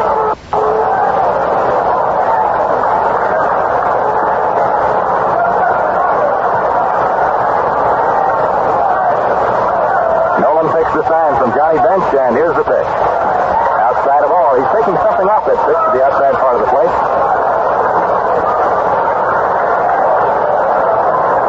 In this big stadium, the players' names really go up in lights big. Like about 4 feet high letters suspended from the center field upper deck. Pitch Epstein is swung on and hit hard to the right side. Out in the short right field, the second baseman is up with it, throwing to first for the out. Here in the 6th inning, the A's don't get any runs or hits. They leave a man on, and in the middle of the 6th, the score is Oakland 3, Cincinnati 2.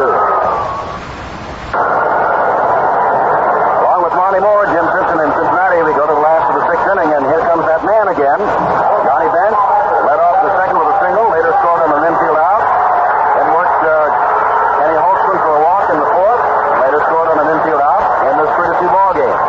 And Bench's arm is so great that he lost the ball when Alou walked way behind him, 50, 60 feet behind him. Alou, looking over his shoulder, decided even though John didn't know where the ball was, he wasn't going to try for second base. Bench steps in, and here's Martin. Johnny Bench has taken on a different image here in Cincinnati with his 2 stolen bases in the playoffs. Here's the pitch, and it's outside of ball. And here in this game, he has been a leadoff man in 2 different innings. And he's turned a single into a run in the 2nd, a walk into a run in the 4th. The A's would much rather see him as a leadoff man, though, with nobody on. There's a drive hit deep to right field. Way back. That ball is at the wall. It's off the fence. Matty Alou plays it. Throws the ball in the 2nd. Bench is on his way with a stand-up double.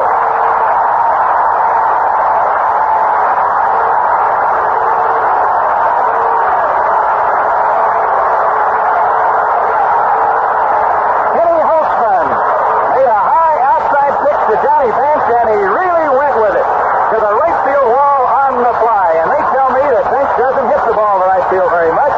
He hits a home run in the playoffs to right, and now he gets a leadoff double. And the A's bullpen becomes active. And look who one of them is. Vida Blue. Just day before yesterday, Vida pitched 4 innings in relief to nail down the American League Championship against Detroit.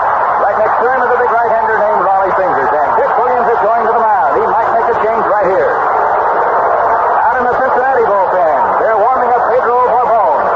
We pause 30 seconds for station identification. KGW Portland. It's like a box seat at the World Series. Maybe even better. It gives you close-up sporting action on your Zenith Color TV. Hurry to Smith Home Furnishings for this World Series special. Zenith 16-inch diagonal measure Chroma Color portable TV for only $328. Features easy carry handle, automatic fine-tuning, and tint control. Built-in antenna, plus Zenith's famous Chroma Color picture tube for only $328. Now at Smith Home Furnishings, Southeast 30th and Division. Smith's open weeknights till 9, Saturdays till 6.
them without a run.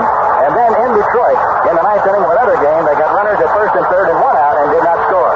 But this is the World Series, his first ever appearance, and a pitch to Tony Perez.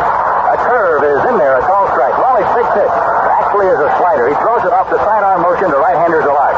But he can also come right over the top. A big, loose-jointed guy, the ideal makeup for a relief pitcher. He doesn't get very rattled. 0-1 pitch.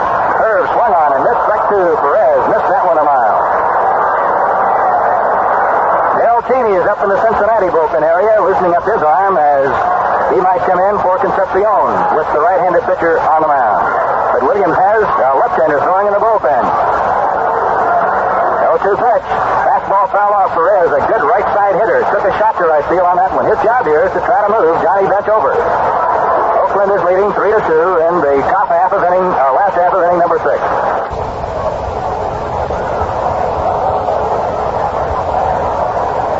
The A's play Perez straight away. Fingers kicks it right in the air, throws a curve and strikes out Perez. That ball really broke. Fingers strikes out the first man he faces, and here now is Dennis Menke. Menke walked in the second inning. He hit a ground ball in the fourth. With 2 on in double play position, however, the A's could not turn the double play because of the high hopper, and he knocked in a run for Cincinnati to tie the ball game.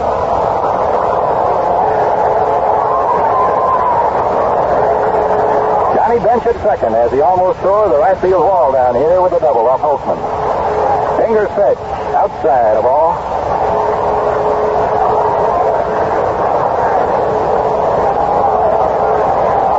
Neither club really scored big in the playoffs. But both are very explosive fast clubs.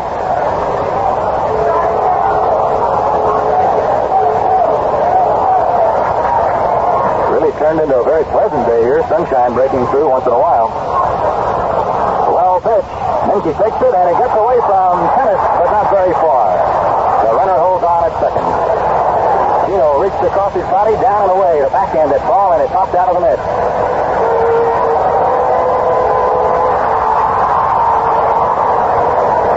The count at 2 balls and no strikes. Bob Locker has joined Vida Blue in the Oakland bullpen. Pedro Bourbon is still throwing for Cincinnati. In case they got down to Gary Nolan's spot in the batting order, Sparky Anderson would probably make a change. Fingers pitch. Strike letter high. 2-1 now.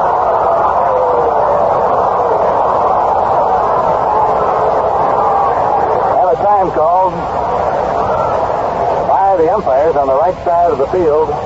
There's a ball out of the bullpen in Cincinnati that rolled down onto the playing surface behind home plate. Johnny Bench off the dirt part of the pass out at second. Ground ball fouled into the Oakland dugout. Dennis Menke now is a 2-ball, 2-strike count. Bonnie, in the dugout, Joe Haig has put on a batting helmet, so he may be seen in, as a replacement for Concepcion at bat if it goes that far here in the Cincinnati 6. Fingers at the belt. Here's the pitch. Swinging strike 3. He left Menke up there, and Raleigh Fingers, whom the A's call the Cucamonga Kid, has come out of that bullpen to strike out the 2-man he's faced. Now with Geronimo due to bat, Dick Williams is going to the mound, and we'll see if he's going to make a change here. Raleigh ordinarily pitches against both left and right-handers. It has not made a whole lot of difference to him, but Dick might be going to talk with him here about how he pitches to this man. And then again, he might make a change. These managers have had thorough scouting reports, Jim, from scouts who've followed each of these clubs through the last 3 or 4 weeks. Well, would you say that? I'm thinking Concepcion. That's the man that I would deal at Joe Haig with bat for. Geronimo, a pretty good hitter, hit a home run in the playoffs, but you never do know. If Williams does go to make the change, maybe he's going to bat for Geronimo, but we'll see. Williams still out there talking, and apparently Raleigh Fingers is going to stay, and he's made no move at all to go off the diamond. He is standing down the rubber. Now Tennis breaks back toward home plate. Mando strides over to third. Dick Williams has a couple of extra things to say, and then he walks off, and Geronimo, who's over 2, steps in. 2 out, and that curveball, you're talking about the slider of Raleigh Fingers. He has struck out both Perez and Menke on good-looking curveballs. Down in the Oakland dugout, there's an interesting thing. Reggie Jackson, the injured center fielder with a cast on his leg, is in civilian clothes, and Cincinnati gave him permission to be in the dugout. I was just wondering a minute ago if the last A's player to be in the dugout in civilian clothes, or last A's man, might have been Connie Mack. First pitch to Geronimo is a fastball swung on and missed, strike one. They say back in the early days of the A's that Connie Mack managed in street clothes. Once the early days, I was around. I remember street clothes. Raleigh Fingers ready to pitch. Curveball, and it drops right in there called strike. It's 0-2 now. Johnny Bench led off the inning with a line drive double to right. Raleigh Fingers on in relief has struck out Perez and Menke, and he's 0-2 on Geronimo. Left-handed batter ready at the plate. Fingers pitch. Fouled off. Geronimo, just trying to get a piece of that ball, was swinging late.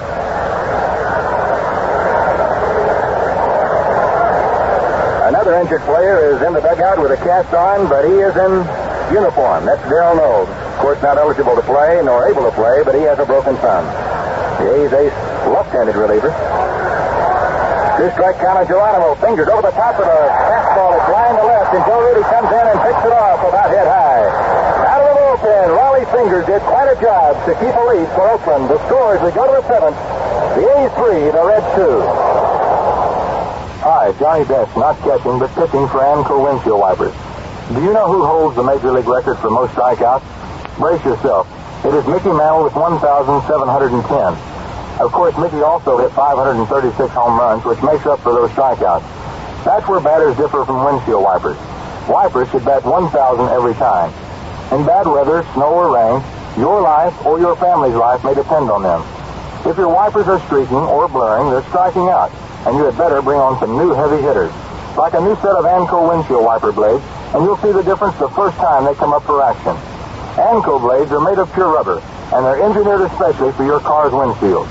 You can get Amco blades or refills at most service stations everywhere. Just look for the bright yellow Amco service cabinet. It holds a complete lineup of Amco wipers for every car, the imports too. But be sure you're getting Amco windshield wipers, the big league blade by Anderson. Well, we have a pitching team. Jerry Nolan is gone after working a total of 6 innings, giving up 3 runs, and all of them directly attributable to the 2 home runs by Gene Kennedy. He allowed 4 base hits, 2 of them, of course, were homers. He struck out nobody, and he walked 2. And Pedro Borbon, one of the fine relief pitchers, has come on. This has been the pattern Sparky Anderson has read. During the regular season as a reliever, Borbon won 8, lost 3, earned an average of 3.17. But he does have a sinking fastball, Monty, and if he's on, you'll see a lot of ground balls. Dennis, and here's Monty. Sal Bando leads it off, and the first pitch is a sinker, and it hits the dirt. Ball 1. The A's have seen very little of Bourbon. They saw some of him when he was with the California Angels in the American League. He never pitched much for that club. He throws, and it's missing inside. He's what a lot of players, I believe, would call kind of a short armor out there, throwing the ball. He doesn't take a big wind-up. He doesn't take the arm back very far. He's just right on top of you, and pop, here it is. Here's the 2-0 pitch. Endo hits a sharp grounder to the deep second baseman. Up with it is Morgan. He throws the first for the out. Baseball is really a different game on this artificial turf. I can't get over it. There's been about 4 balls hit already that would be easy base hits on regular turf because of the position of the infielders that have been easy out. 1 out in the 7th, and now here's George Hendricks. Curveball, and it's in there. Called strike. Hendricks started to go and did not. Gene Tennis. On deck, he has swung a big bat for the A's today, hitting 2 home runs. Fastball swung on and fouled off. Pitch, no balls, 2 strikes. For game 2 tomorrow, it'll be Jim Catfish Hunter, a 21-game winner for the Oakland A's, and Ross Grimsley, who won 14 for Cincinnati. Curve in the dirt, a wasted. That's just 1 and 2 to Hendricks. Hendricks has good power, and he can hit the ball out either way. He hit 2 home runs for the A's to win games on consecutive days against Chicago and Texas this year. There's a fly ball, foul, into the seats, over behind the Red dugout on the first base side.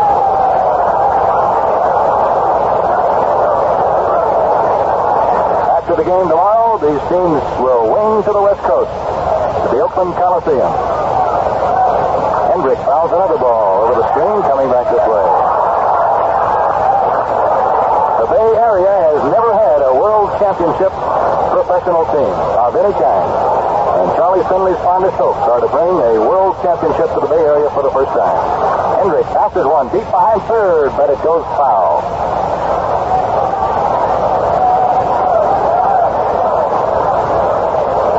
Cincinnati has 5 hits. Oakland has 4.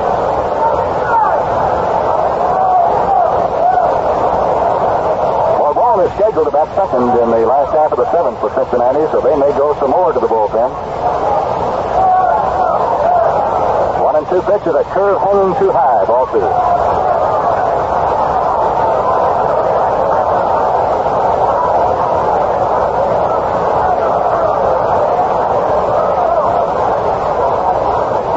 Fastball inside and high to Hendricks. He bailed out, but the ball hit the bat and goes foul.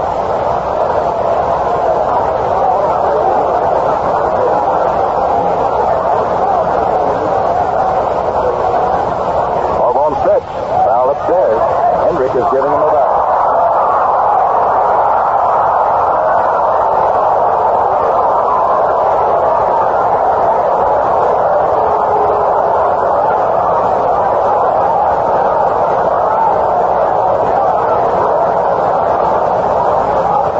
With a count 2-2, Bourbon works to the plate again. And again, Hendricks tries to get out of the way of an inside high fastball, and it hit his bat while still on his shoulder. Count hangs on at 2-2.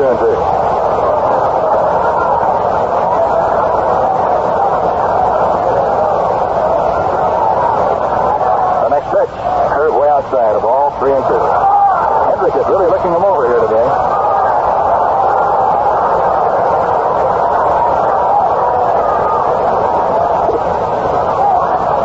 Here's the payoff pitch, and it's hit right up the middle, knocked down by the pitcher. Takes his time, throws to first for the second out of the 7th inning.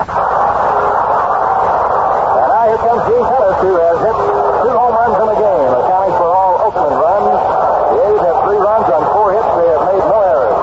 Cincinnati has 2 runs on 5 hits. They played airless baseball.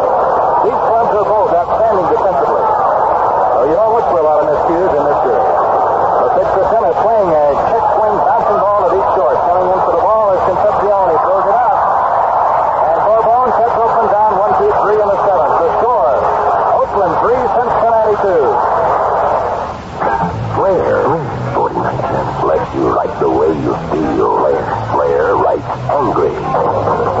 Flair, happy. 49 cents, very, very small. Flair, or 10 feet tall. Flair is different. No ballpoint, no pinpoint. Flair has a smooth, tough nylon tip that stays sharp. Flair. 49 cents. Flair. Hey, are you one of those guys who turns into a roughneck every morning? Does shaving leave your neck rough and irritated? If it does, let me tell you about a special kind of Gillette Homie. Face Saver, specially made for you roughnecks. Face Saver has 25% more lubricant than any other homie shave cream. A better protection against shaving irritation, even on the most sensitive part of your face, your neck. So if shaving irritates your neck, get Homie Face Saver for the roughneck.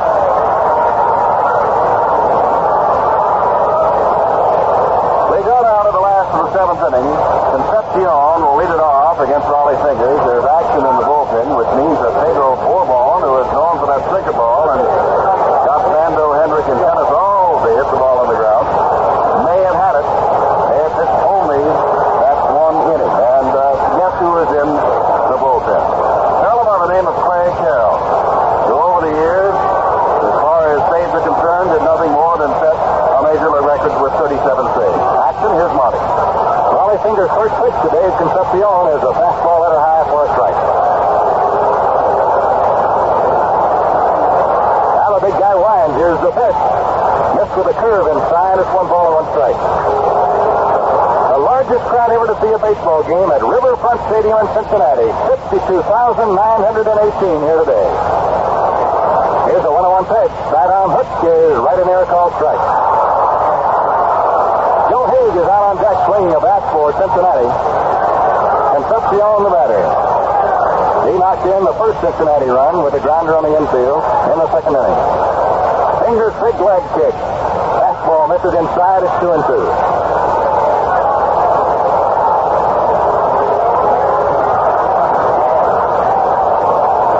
Cincinnati Reds, National League champion. The pitch inside. Fingers misses ball 3, and this is a guy he doesn't want to lose. Ordinarily, Sparky Anderson will have a left-handed batting Darrell Cheney in there. Concepcion going out and batting to start the 7th inning. And Fingers got 2 quick strikes. He's now gone to 3-2. Here is the 3-2 pitch. Line drive, left field, base hit, and Anderson's hunt pays off.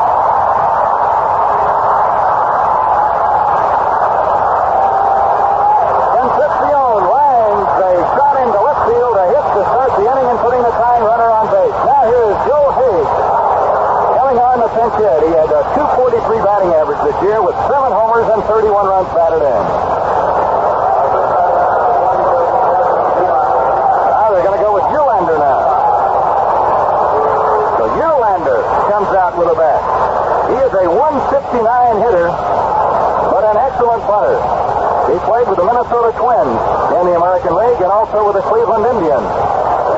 He is not a long ball threat. He has not hit a homer. He's played in only 73 games for Cincinnati this year. So they may go to the bat right here with Uhlaender. He is hitting for Bourbon.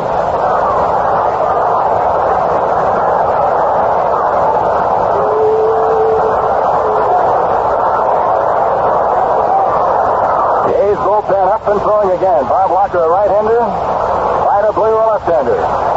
Blake Carroll in the Cincinnati pen. He will be coming on. Concepcion leads off first base. Out to Albando, the A's third baseman, is asking for sunglasses. That denotes the change in weather here.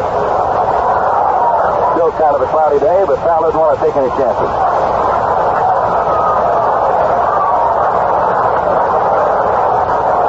Concepcion off first base. Fingers on the stretch. Here's the pitch. Uhlaender punts the ball to the first base side. Picked up at the catcher and foul ground. They got to try it over. It's Oakland 3 and Cincinnati 2. Sparky Anderson, who had Cheney up in the last inning with a batting helmet on and a bat in his hand to pinch hit for Concepcion. If they got down that far, decided to go ahead with his shortstop against the side-arming right-hander Raleigh Fingers, and on a 3-2 count, he ripped it into left. The move, I'm sure the newspaper men will be swarming down on Anderson to talk about after this ball game. Could turn out to be a big one. Uhlaender at the plate, cocks the bat. There goes the runner. The pitch is a pitch out. Throw to second base is... He is out at second. The throw by Gene Tennis was about held high at second. So he held up because the umpire held up.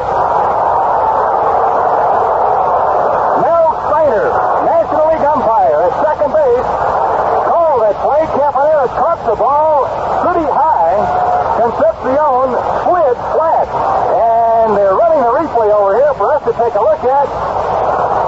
And he looks as if he got him, Jim. Now the next batter, Uhlaender, is up, and he takes inside a ball. It's 2-1. The A's outguessing the Cincinnati Reds. And a pitch out on and nailed. Concepcion trying to steal. Now the 2-1 pitch. Strike call, a burning fastball through there.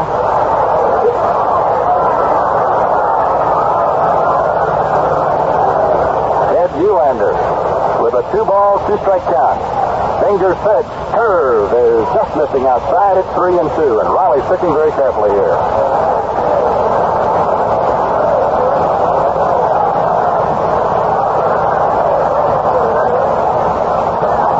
Here's the 3-2 pitch. Swung on and missed strike 3, and he threw that one right by.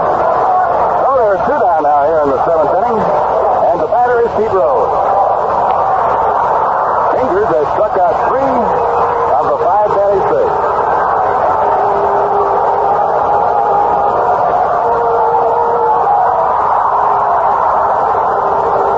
Fingers' walk and strikeout ratio this year in the American League was incredible. He walked only 32 and struck out 113.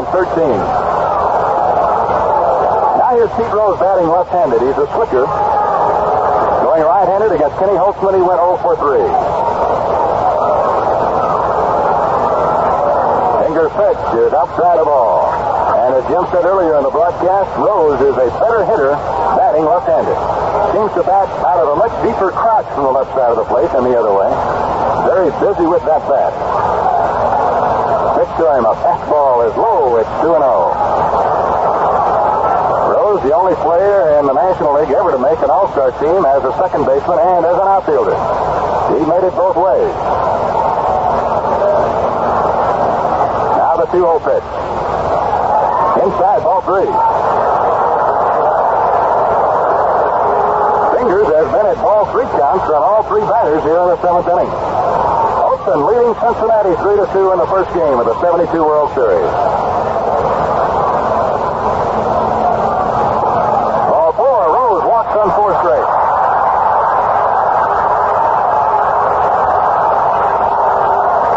Dick Williams is going to the mound. As the left-hander, Joe Morgan, is due to bat here. And left-hander Kenny Holtzman stopped this guy 3 times in the game. On a ground out, a fly to left, and a strikeout.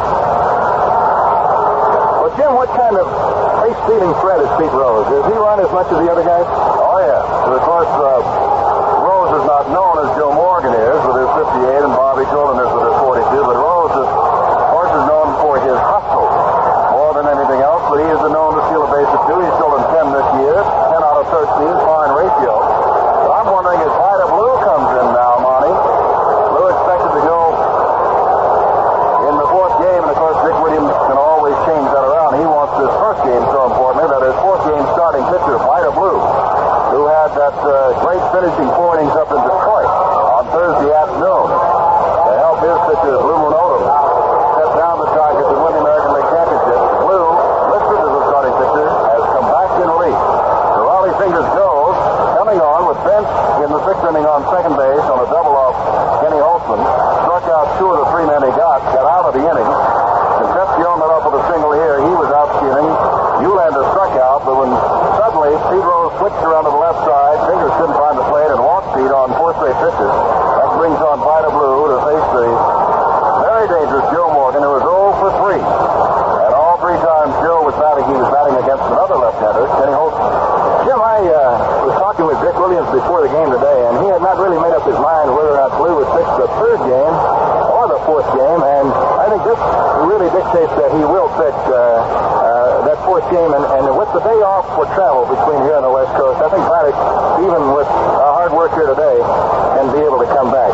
The big factor that has been a surprising one for the A's followers in this last couple of weeks of the season is the fact that Vida Blue has been able to come out of that bullpen after being a starter all his career, and he did it 2 days in a row in the playoffs, and pitched 4 innings the 2nd day. Well, he's doing it, but he's also making no bones about it. He wants to be a starter. He says, no question about it, I want to be a starter, I want to start. But he did nail things down for Blue Monotum, and now he hopes to nail things down and keep things going for Kenny Holtzman. 3-2 the score. We have 2 out in the Cincinnati 7th. In other words, the Reds are running out of time. They got a man on base, but this is the way they love to operate, hitting and running a very aggressive ball club, and Morgan helps make them go. Vida did not get a start in the playoffs because of his last 8 starts. In the regular season, he won only 1 ball game. That was the 2-hitter against Texas. And mainly he was put in the bullpen because Dale Knowles, our ace left-handed reliever, broke his thumb while falling down at the plate after hitting a ball to left field. Pete Rose jumps off first base now with a good lead. Vida down to the belt. Here's the first pitch, and it's a fastball blazing in there for strike 1. I'm sure you'll agree that Vida's the hardest throw on your staff, and they've got one like him over in the Cincinnati dugout, and that's Don Gullis, who's scheduled to pitch later on. These are the hardest throwing, and we've got one of them on the mound right now, Vida Blue. He gets set. Here's the pitch. And it gets away from the catcher. Goes all the way to the backstop. Rose goes to second base. Ball looked as if it went right through the legs of Gene Kennett. It could be a big play. It's a wild pitch on Vida Blue, moving the tying runner in the scoring position. So now his work has really compounded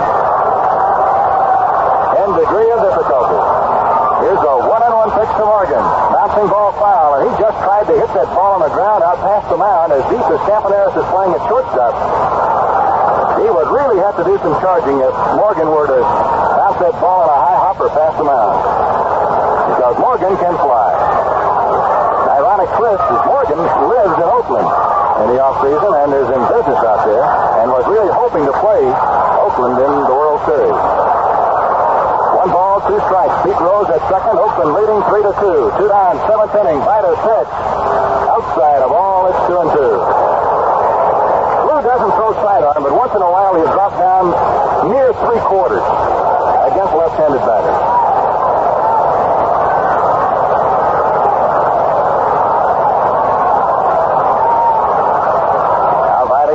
Check Rose at second. Here's the pitch.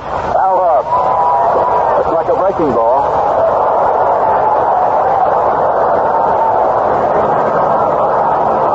Dave Hamilton, a young left-hander, has joined veteran Bob Locker, a right-hander, in the Oakland bullpen. Blake Carroll has already completed his work in the Cincinnati pen. He will be coming on for the 8th inning against Oakland. The score of that 8th inning will depend upon what Vida Blue can do right here with Joe Morgan. Around comes the arm, the pitch of the curve. He missed with it, ball 3. Gene Tennis is still holding the mid at the plate.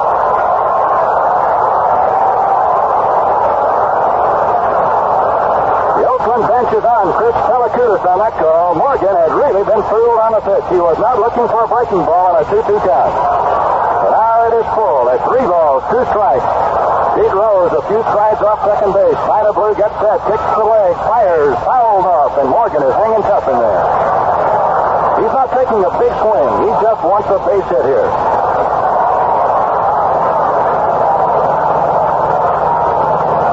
Both managers shooting the works in game number 1 here as if it were game number 7. But this is the World Series, and that's the way they play them. Vida turns and bluffs the runner back into second base. He gives the rollover sign indicating to Gene Tennis' catcher he would like the signs all over again. Now the young lefty set. Here's the pitch. Walked him, ball 4.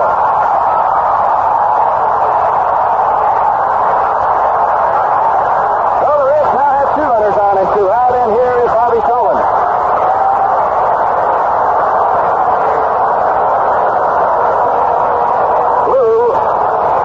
Has excellent control. He walks very few. For the season, he walked only 48, struck out 111.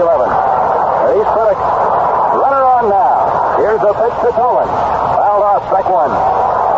One thing I've noticed, Jim, these left-handed batters for Cincinnati hang in there tough against the left-handers. Bonnie Sparky Anderson often says, if you look down Rose, Morgan, and Tolan on the box score, and you see a combination of 5 hits among them, we're going to win the ball game. There's only been 1 hit among them thus far, but of course, Rose and Morgan have both walked here in the 7th, and that's the trouble. Tying runner out at second base, lead runner at first, a pitch to Tolan, a bouncing ball right side of the infield. It is a foul ball. Very close to the bag at first base. So now Vida has jumped on top of Tolan at no balls, 2 strikes, and Mike Epstein, who fielded that ball in foul ground behind the bag at first, walks all the way to the mound to hand it to Vida Blue, who had broken off the pitching mound towards first base. A normal move for all pitchers on a ball hit to the right side. A 1-run lead for the Swingin' A's of Oakland over the Big Red Machine of Cincinnati. 2 strikes the count. Tolan carries that bat very high over his left shoulder. Now drops it down. Here's a pitch. Fly ball foul out of play off the third base line.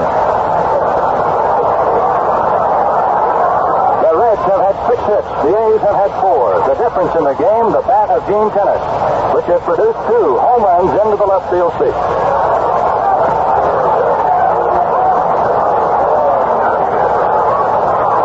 Pete Rose at second base. Joe Morgan at first. Vida Blue at the belt. Holding, firing. Just missed outside, ball 1.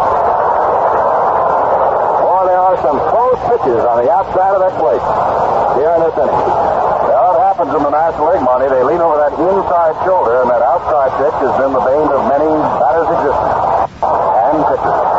1 ball, 2 strikes the count. Vida sets and throws a curve that's fouled off. Tolan had about a half swing at that ball. Really interesting, not having been in the National League and watching batters swing and how they change their swing, just trying to hit the balls down onto this artificial turf to get the high bounce. do you lose, does it? Even on the regular turf, because he got in the habit over here. Count 1 and 2, the pitch. High pop foul ball behind the plate. Gene Tennis is coming back. The offensive hero makes the catch, and Vida Blue gets out of the jam here in the 7th inning. After 7 innings of play in the first game of the World Series, it's Oakland 3, Cincinnati 2. That's a long name, but it's a beauty. Chrysler Plymouth made me a drawing to show what's new about it besides looks. I showed it to you on TV. Did you see it? The drawing shows Sebring's new quiet exhaust system. There's a completely re-engineered suspension system up front. Rides as quietly as can be. And the new sound barriers in the roof, in the doors, around the wheels, all over the car. Under the hood, even behind the back seat. It's the quietest satellite ever built. Built to be seen, not heard. You'll like it. Plymouth Satellite. Extra care in engineering. It makes a difference. We've lost 30 seconds for station identification. KGW Portland. When you think of great football authorities, who do you think of? Howard Cosell? Richard M. Nixon? Well, most people put their money on Jimmy the Greek. The king of the Las Vegas odds makers will be back in the Oregonian again this fall. Twice a week, Jimmy will predict the outcome and the point spreads for all the major college and professional football games. Call the Oregonian at 226-2121 and have Jimmy the Greek delivered to your door.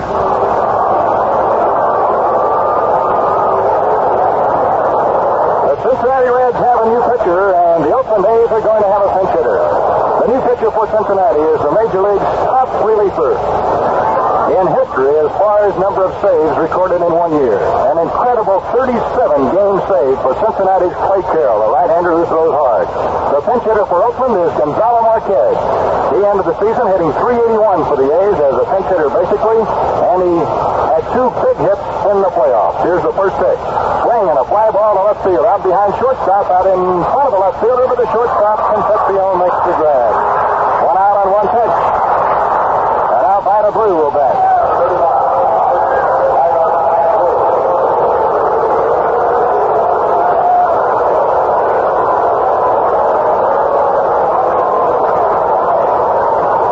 Vida, without any question of a doubt, is a much better pitcher than he is a hitter. Vida hasn't done much with the bat this year. He's had 2 hits and 45 at bats. A pitch to him, swing and a bouncer foul off first.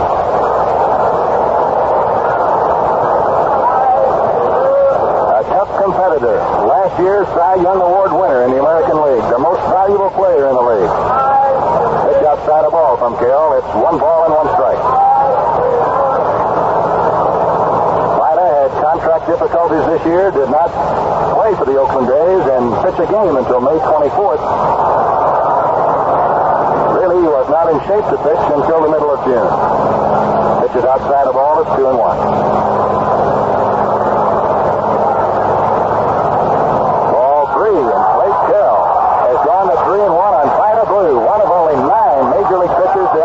More than 300 batters in 1 season. 3-1 pitch. Strike 2 call. Vida slid around facing the box.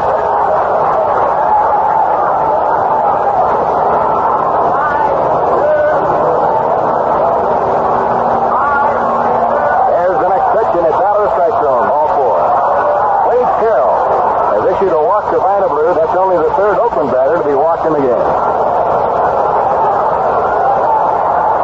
Starving Clay Carroll, Monty. He's it's almost a cliche of being a good stopper, a good relief pitcher. Fastball slider, likes to keep the ball low. Clay Carroll's problem there was he only got 1 pitch down low, and the rest were riding high and out of the strike zone. And that's put him in trouble with Campaneris, the very dangerous Campaneris coming to bat. So Vida Blue's on his first base, and he runs well enough. He's a big guy, but he runs well enough that the A's have used him as a pinch runner before. Oakland, in carrying the theme of team speed along a little farther, has used 2 of their pitchers as pinch runners. John Odom is one of the fastest runners in the major league. Now Vida's off first. Here's the pitch to Campy Campaneris. He bumps the ball out towards the mound. Carroll is up with it. Only 1 play, and that's the first. Morgan covering. They get him there, and Campy really deadened that ball beautifully.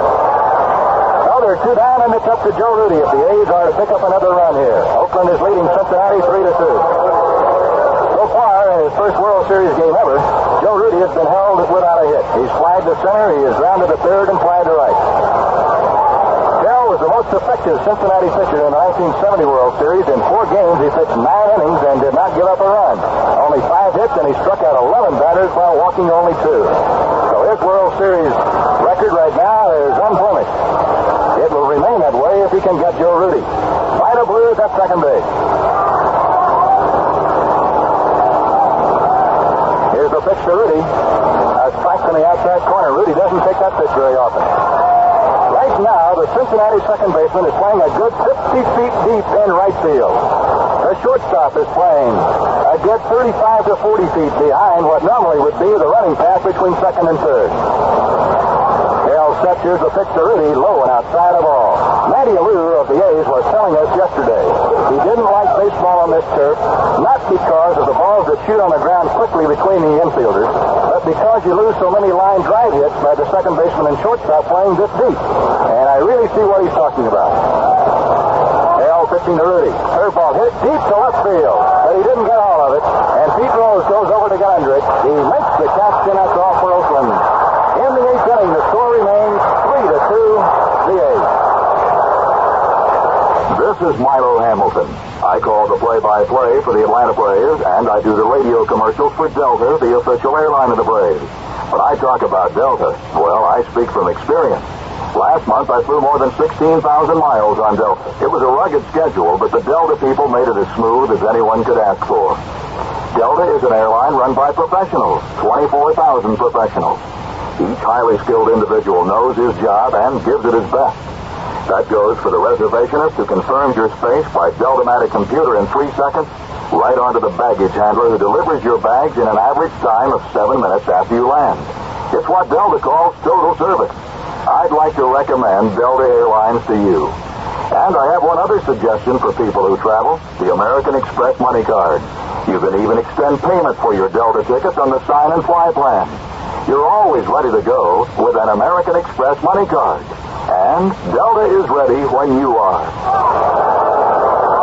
Nearly all of the Oakland pitchers run out to the mound to start their pitching assignments, and Vida Blue has dashed to the mound. And when he gets there, and he has gotten there, he sees what his job is. Johnny Bench leading off for the 4th time.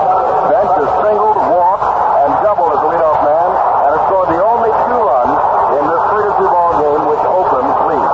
The only 2 runs for the Reds, of course. We're in the last of the 8th, and this could be the last big chance for the Reds. The heart of the batting order, Bench, Perez, and Menke. Blue is ready, and so is Monty Moore.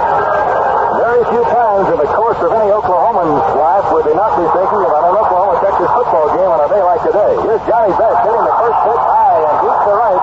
Matty Alou backing up to get under it. He has got lots of room, and he makes the catch. So there's one away. Well, we started to say about Oklahoman Johnny Bench before the game today. He said, I'll think about Oklahoma-Texas football after the first game of the World Series. One away, say to you folks. We 2 Okies were talking before the game. Here's Perez with 1 away in the 8th. Vida Blue cranks it up and fires. Up high, ball 1. Incidentally, Bench hit a home run off Vida Blue in an All-Star game.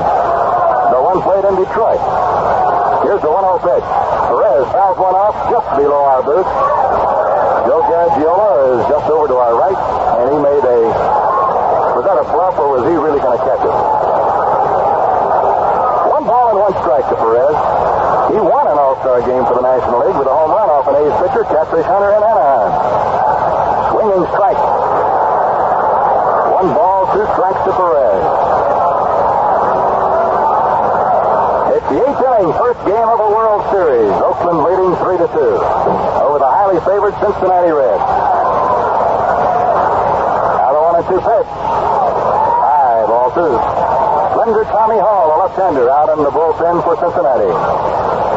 And Darrell Cheney is throwing along with Foster. They're loosening up. Right at 2-2 pitch, the Blue Blazer was fouled off.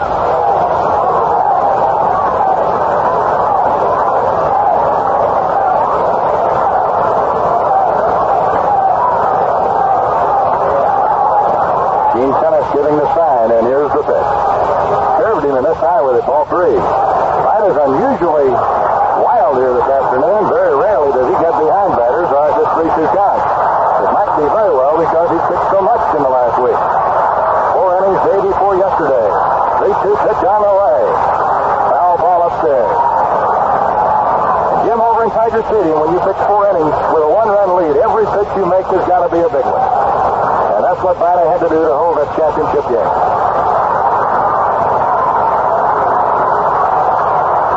Pitch is on the way to the plate. It's a drive to center field. Back goes George Hendricks. He has room, reaches up and makes the catch. And there are 2 away in the 8th. Perez hit that one right on the button. Third baseman Dennis Menke. Menke is walked, knocked in a run on a ground out, and struck out. Cincinnati leads in hits 6-4, but the A's lead in the game 3-2.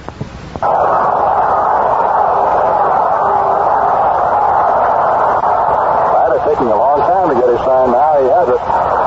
Throws a slow curve, and he dropped it in there. Strike.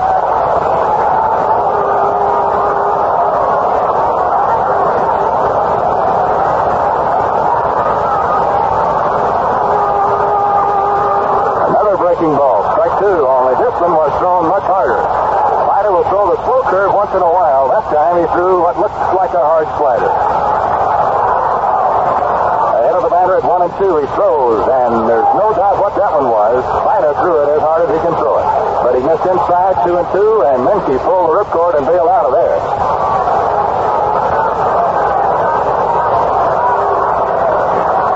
Ryder holds the baseball in a blue-colored glove, kicks and fires, fouled off.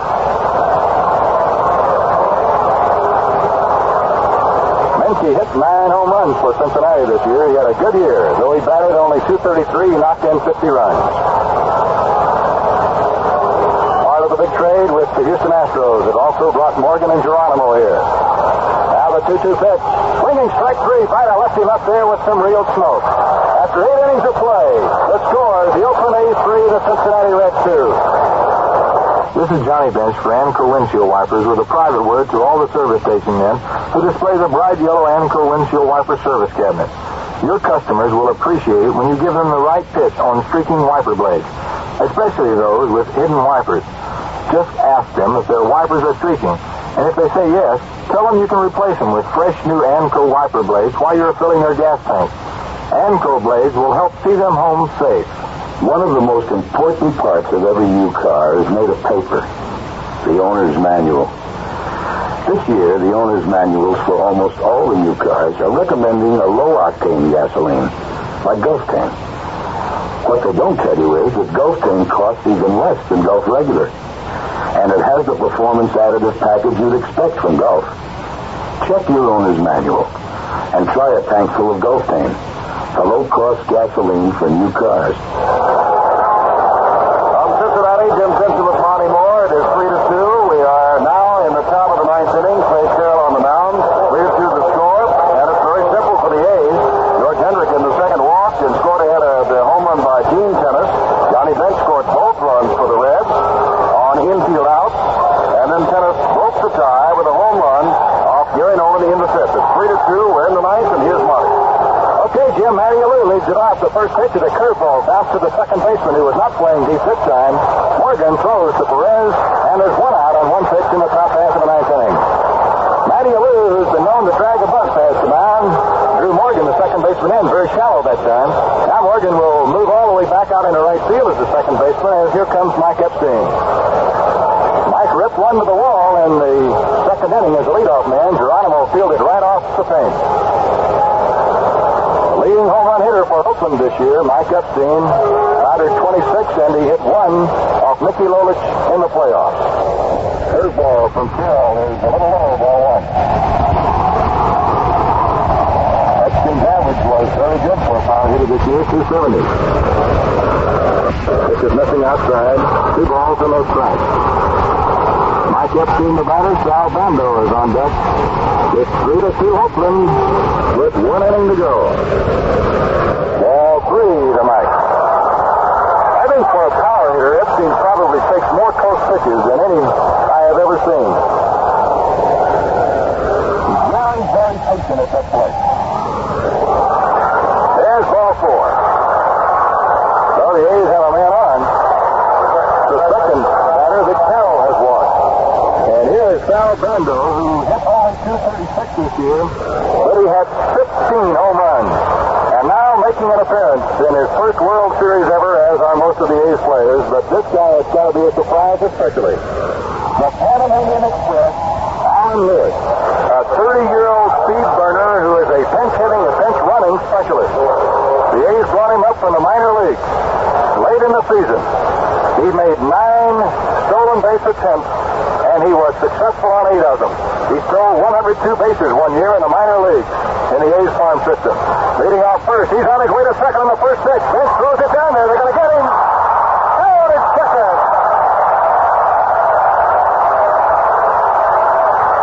The Express is derailed by the cannon.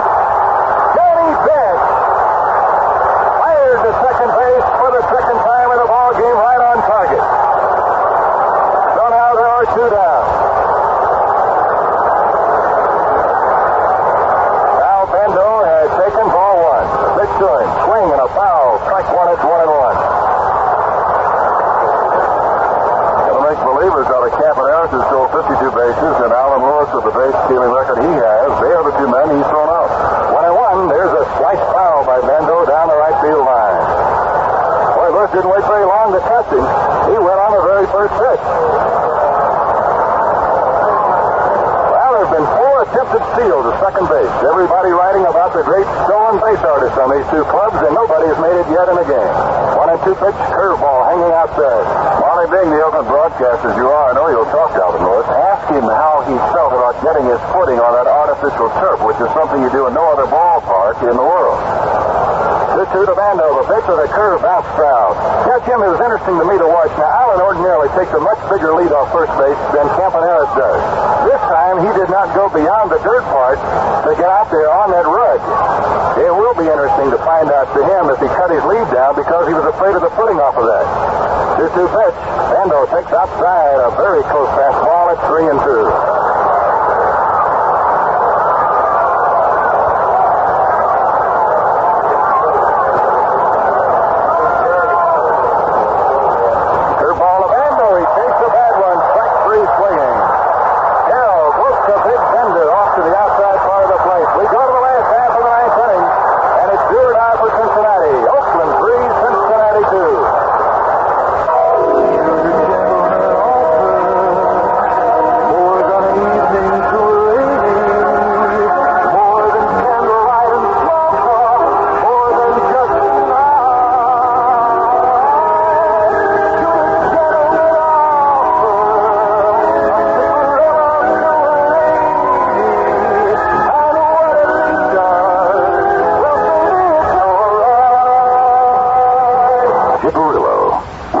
menthol and aromatic.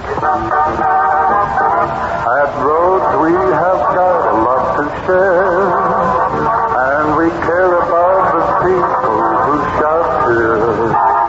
We'll give you good reason to stop here. Just think of Rhodes as your store. Exclusively at Rhodes, the name caller. This battery-operated automatic telephone caller instantly dials any of 38 numbers you most often call. Convenient, accurate, perfect for home or office. And at Rhodes, downtown and Gateway. Back in Cincinnati, Game 1, 1972 World Series. Jim Simpson with Monty Moore. It's the 7, 8, and 9 batters due up. Geronimo will not come up, the left-handed swinger. Instead, it will be the right-handed swinger, Hal McRae. Will go against Vida Blue. 3-2 to score. Vida Blue trying to nail down this number 1 victory for underdog Oakland over Cincinnati. And the best of 7 series. McRae steps in a right-handed swinger against the left-hander, Vida Blue. Last of the ninth, and here's Monty. Okay, Jim, McRae's a 278 hitter on the way. Here's Vida Blue's first pitch. And it is in there for a called strike. The A's made a defensive change at first base. Epstein went out for the bench runner, and Mike Keegan, one of the classiest fielding first basemen in the game, is over at that corner. Vida's pitch, swing and a foul back, and did McRae take a rip at that one? Hal McRae got into 61 games for Cincinnati. He hit 5 home runs. And he He tried to hit that last one out. Right ahead of him at 0-2. Throws the curve, hit on the ground, left field, base hit.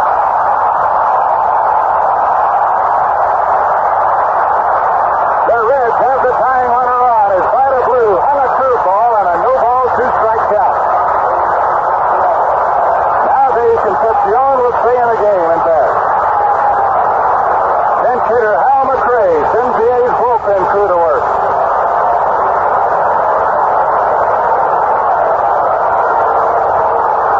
Julian Javier is out on deck. Concepcion, the batter. McRae, the runner at first. And Tommy Hull starts burning him in again. Now they're going to run for McRae. George Foster, who scored the winning run of the National League season, will go into pinch run. For McRae, a pinch hitter. Well, I'm sure Vida Blue will be second-guessing himself for throwing that hanging curveball on a 0-2 count. Guy can throw a ball that hard. Certainly did not want to hang a curve on that count. McRae made him pay for it. Now George Foster. Off first, the pitch is taken. It's outside. Ball one.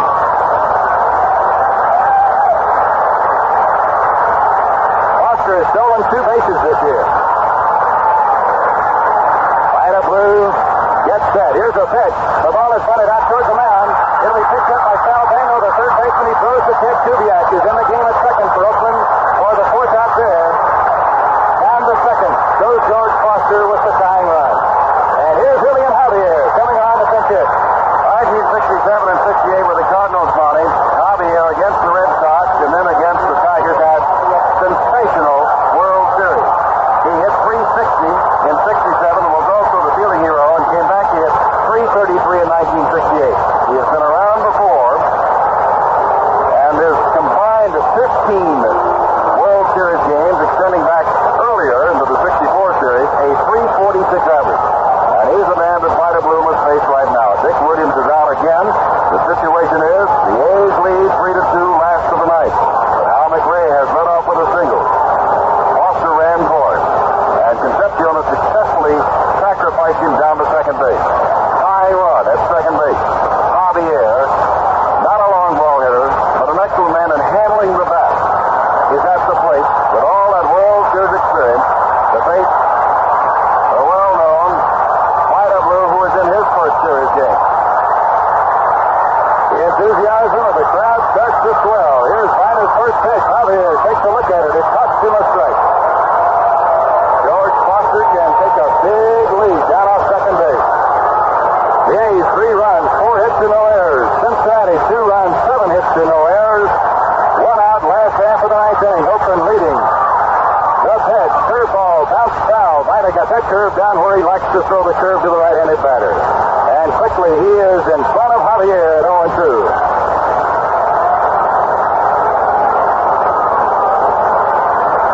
With the infielders at short and second playing so deep, the runner at second can get a gigantic lead away from the bag. Vida's 0-2 pitch to Javier is on the way, and there's a fly ball foul going out of play. A well-played, very exciting first game of the 1972 World Series.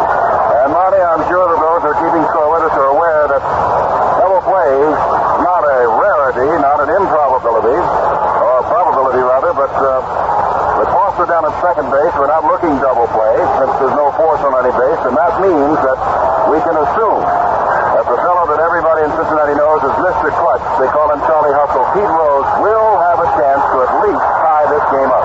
And don't think the A's haven't thought of that too, but right now Vida Blue has one center of concentration. That's on the plate where Julian Javier is standing with an 0-2 count.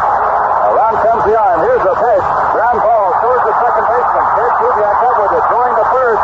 He got him by just a stride. And over to third goes George Foster from where he scored on a wild hit for the Reds to win the National League Championship. Now the crowd really starts to yell, and here comes Pete Rose.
Chrysler Plymouth.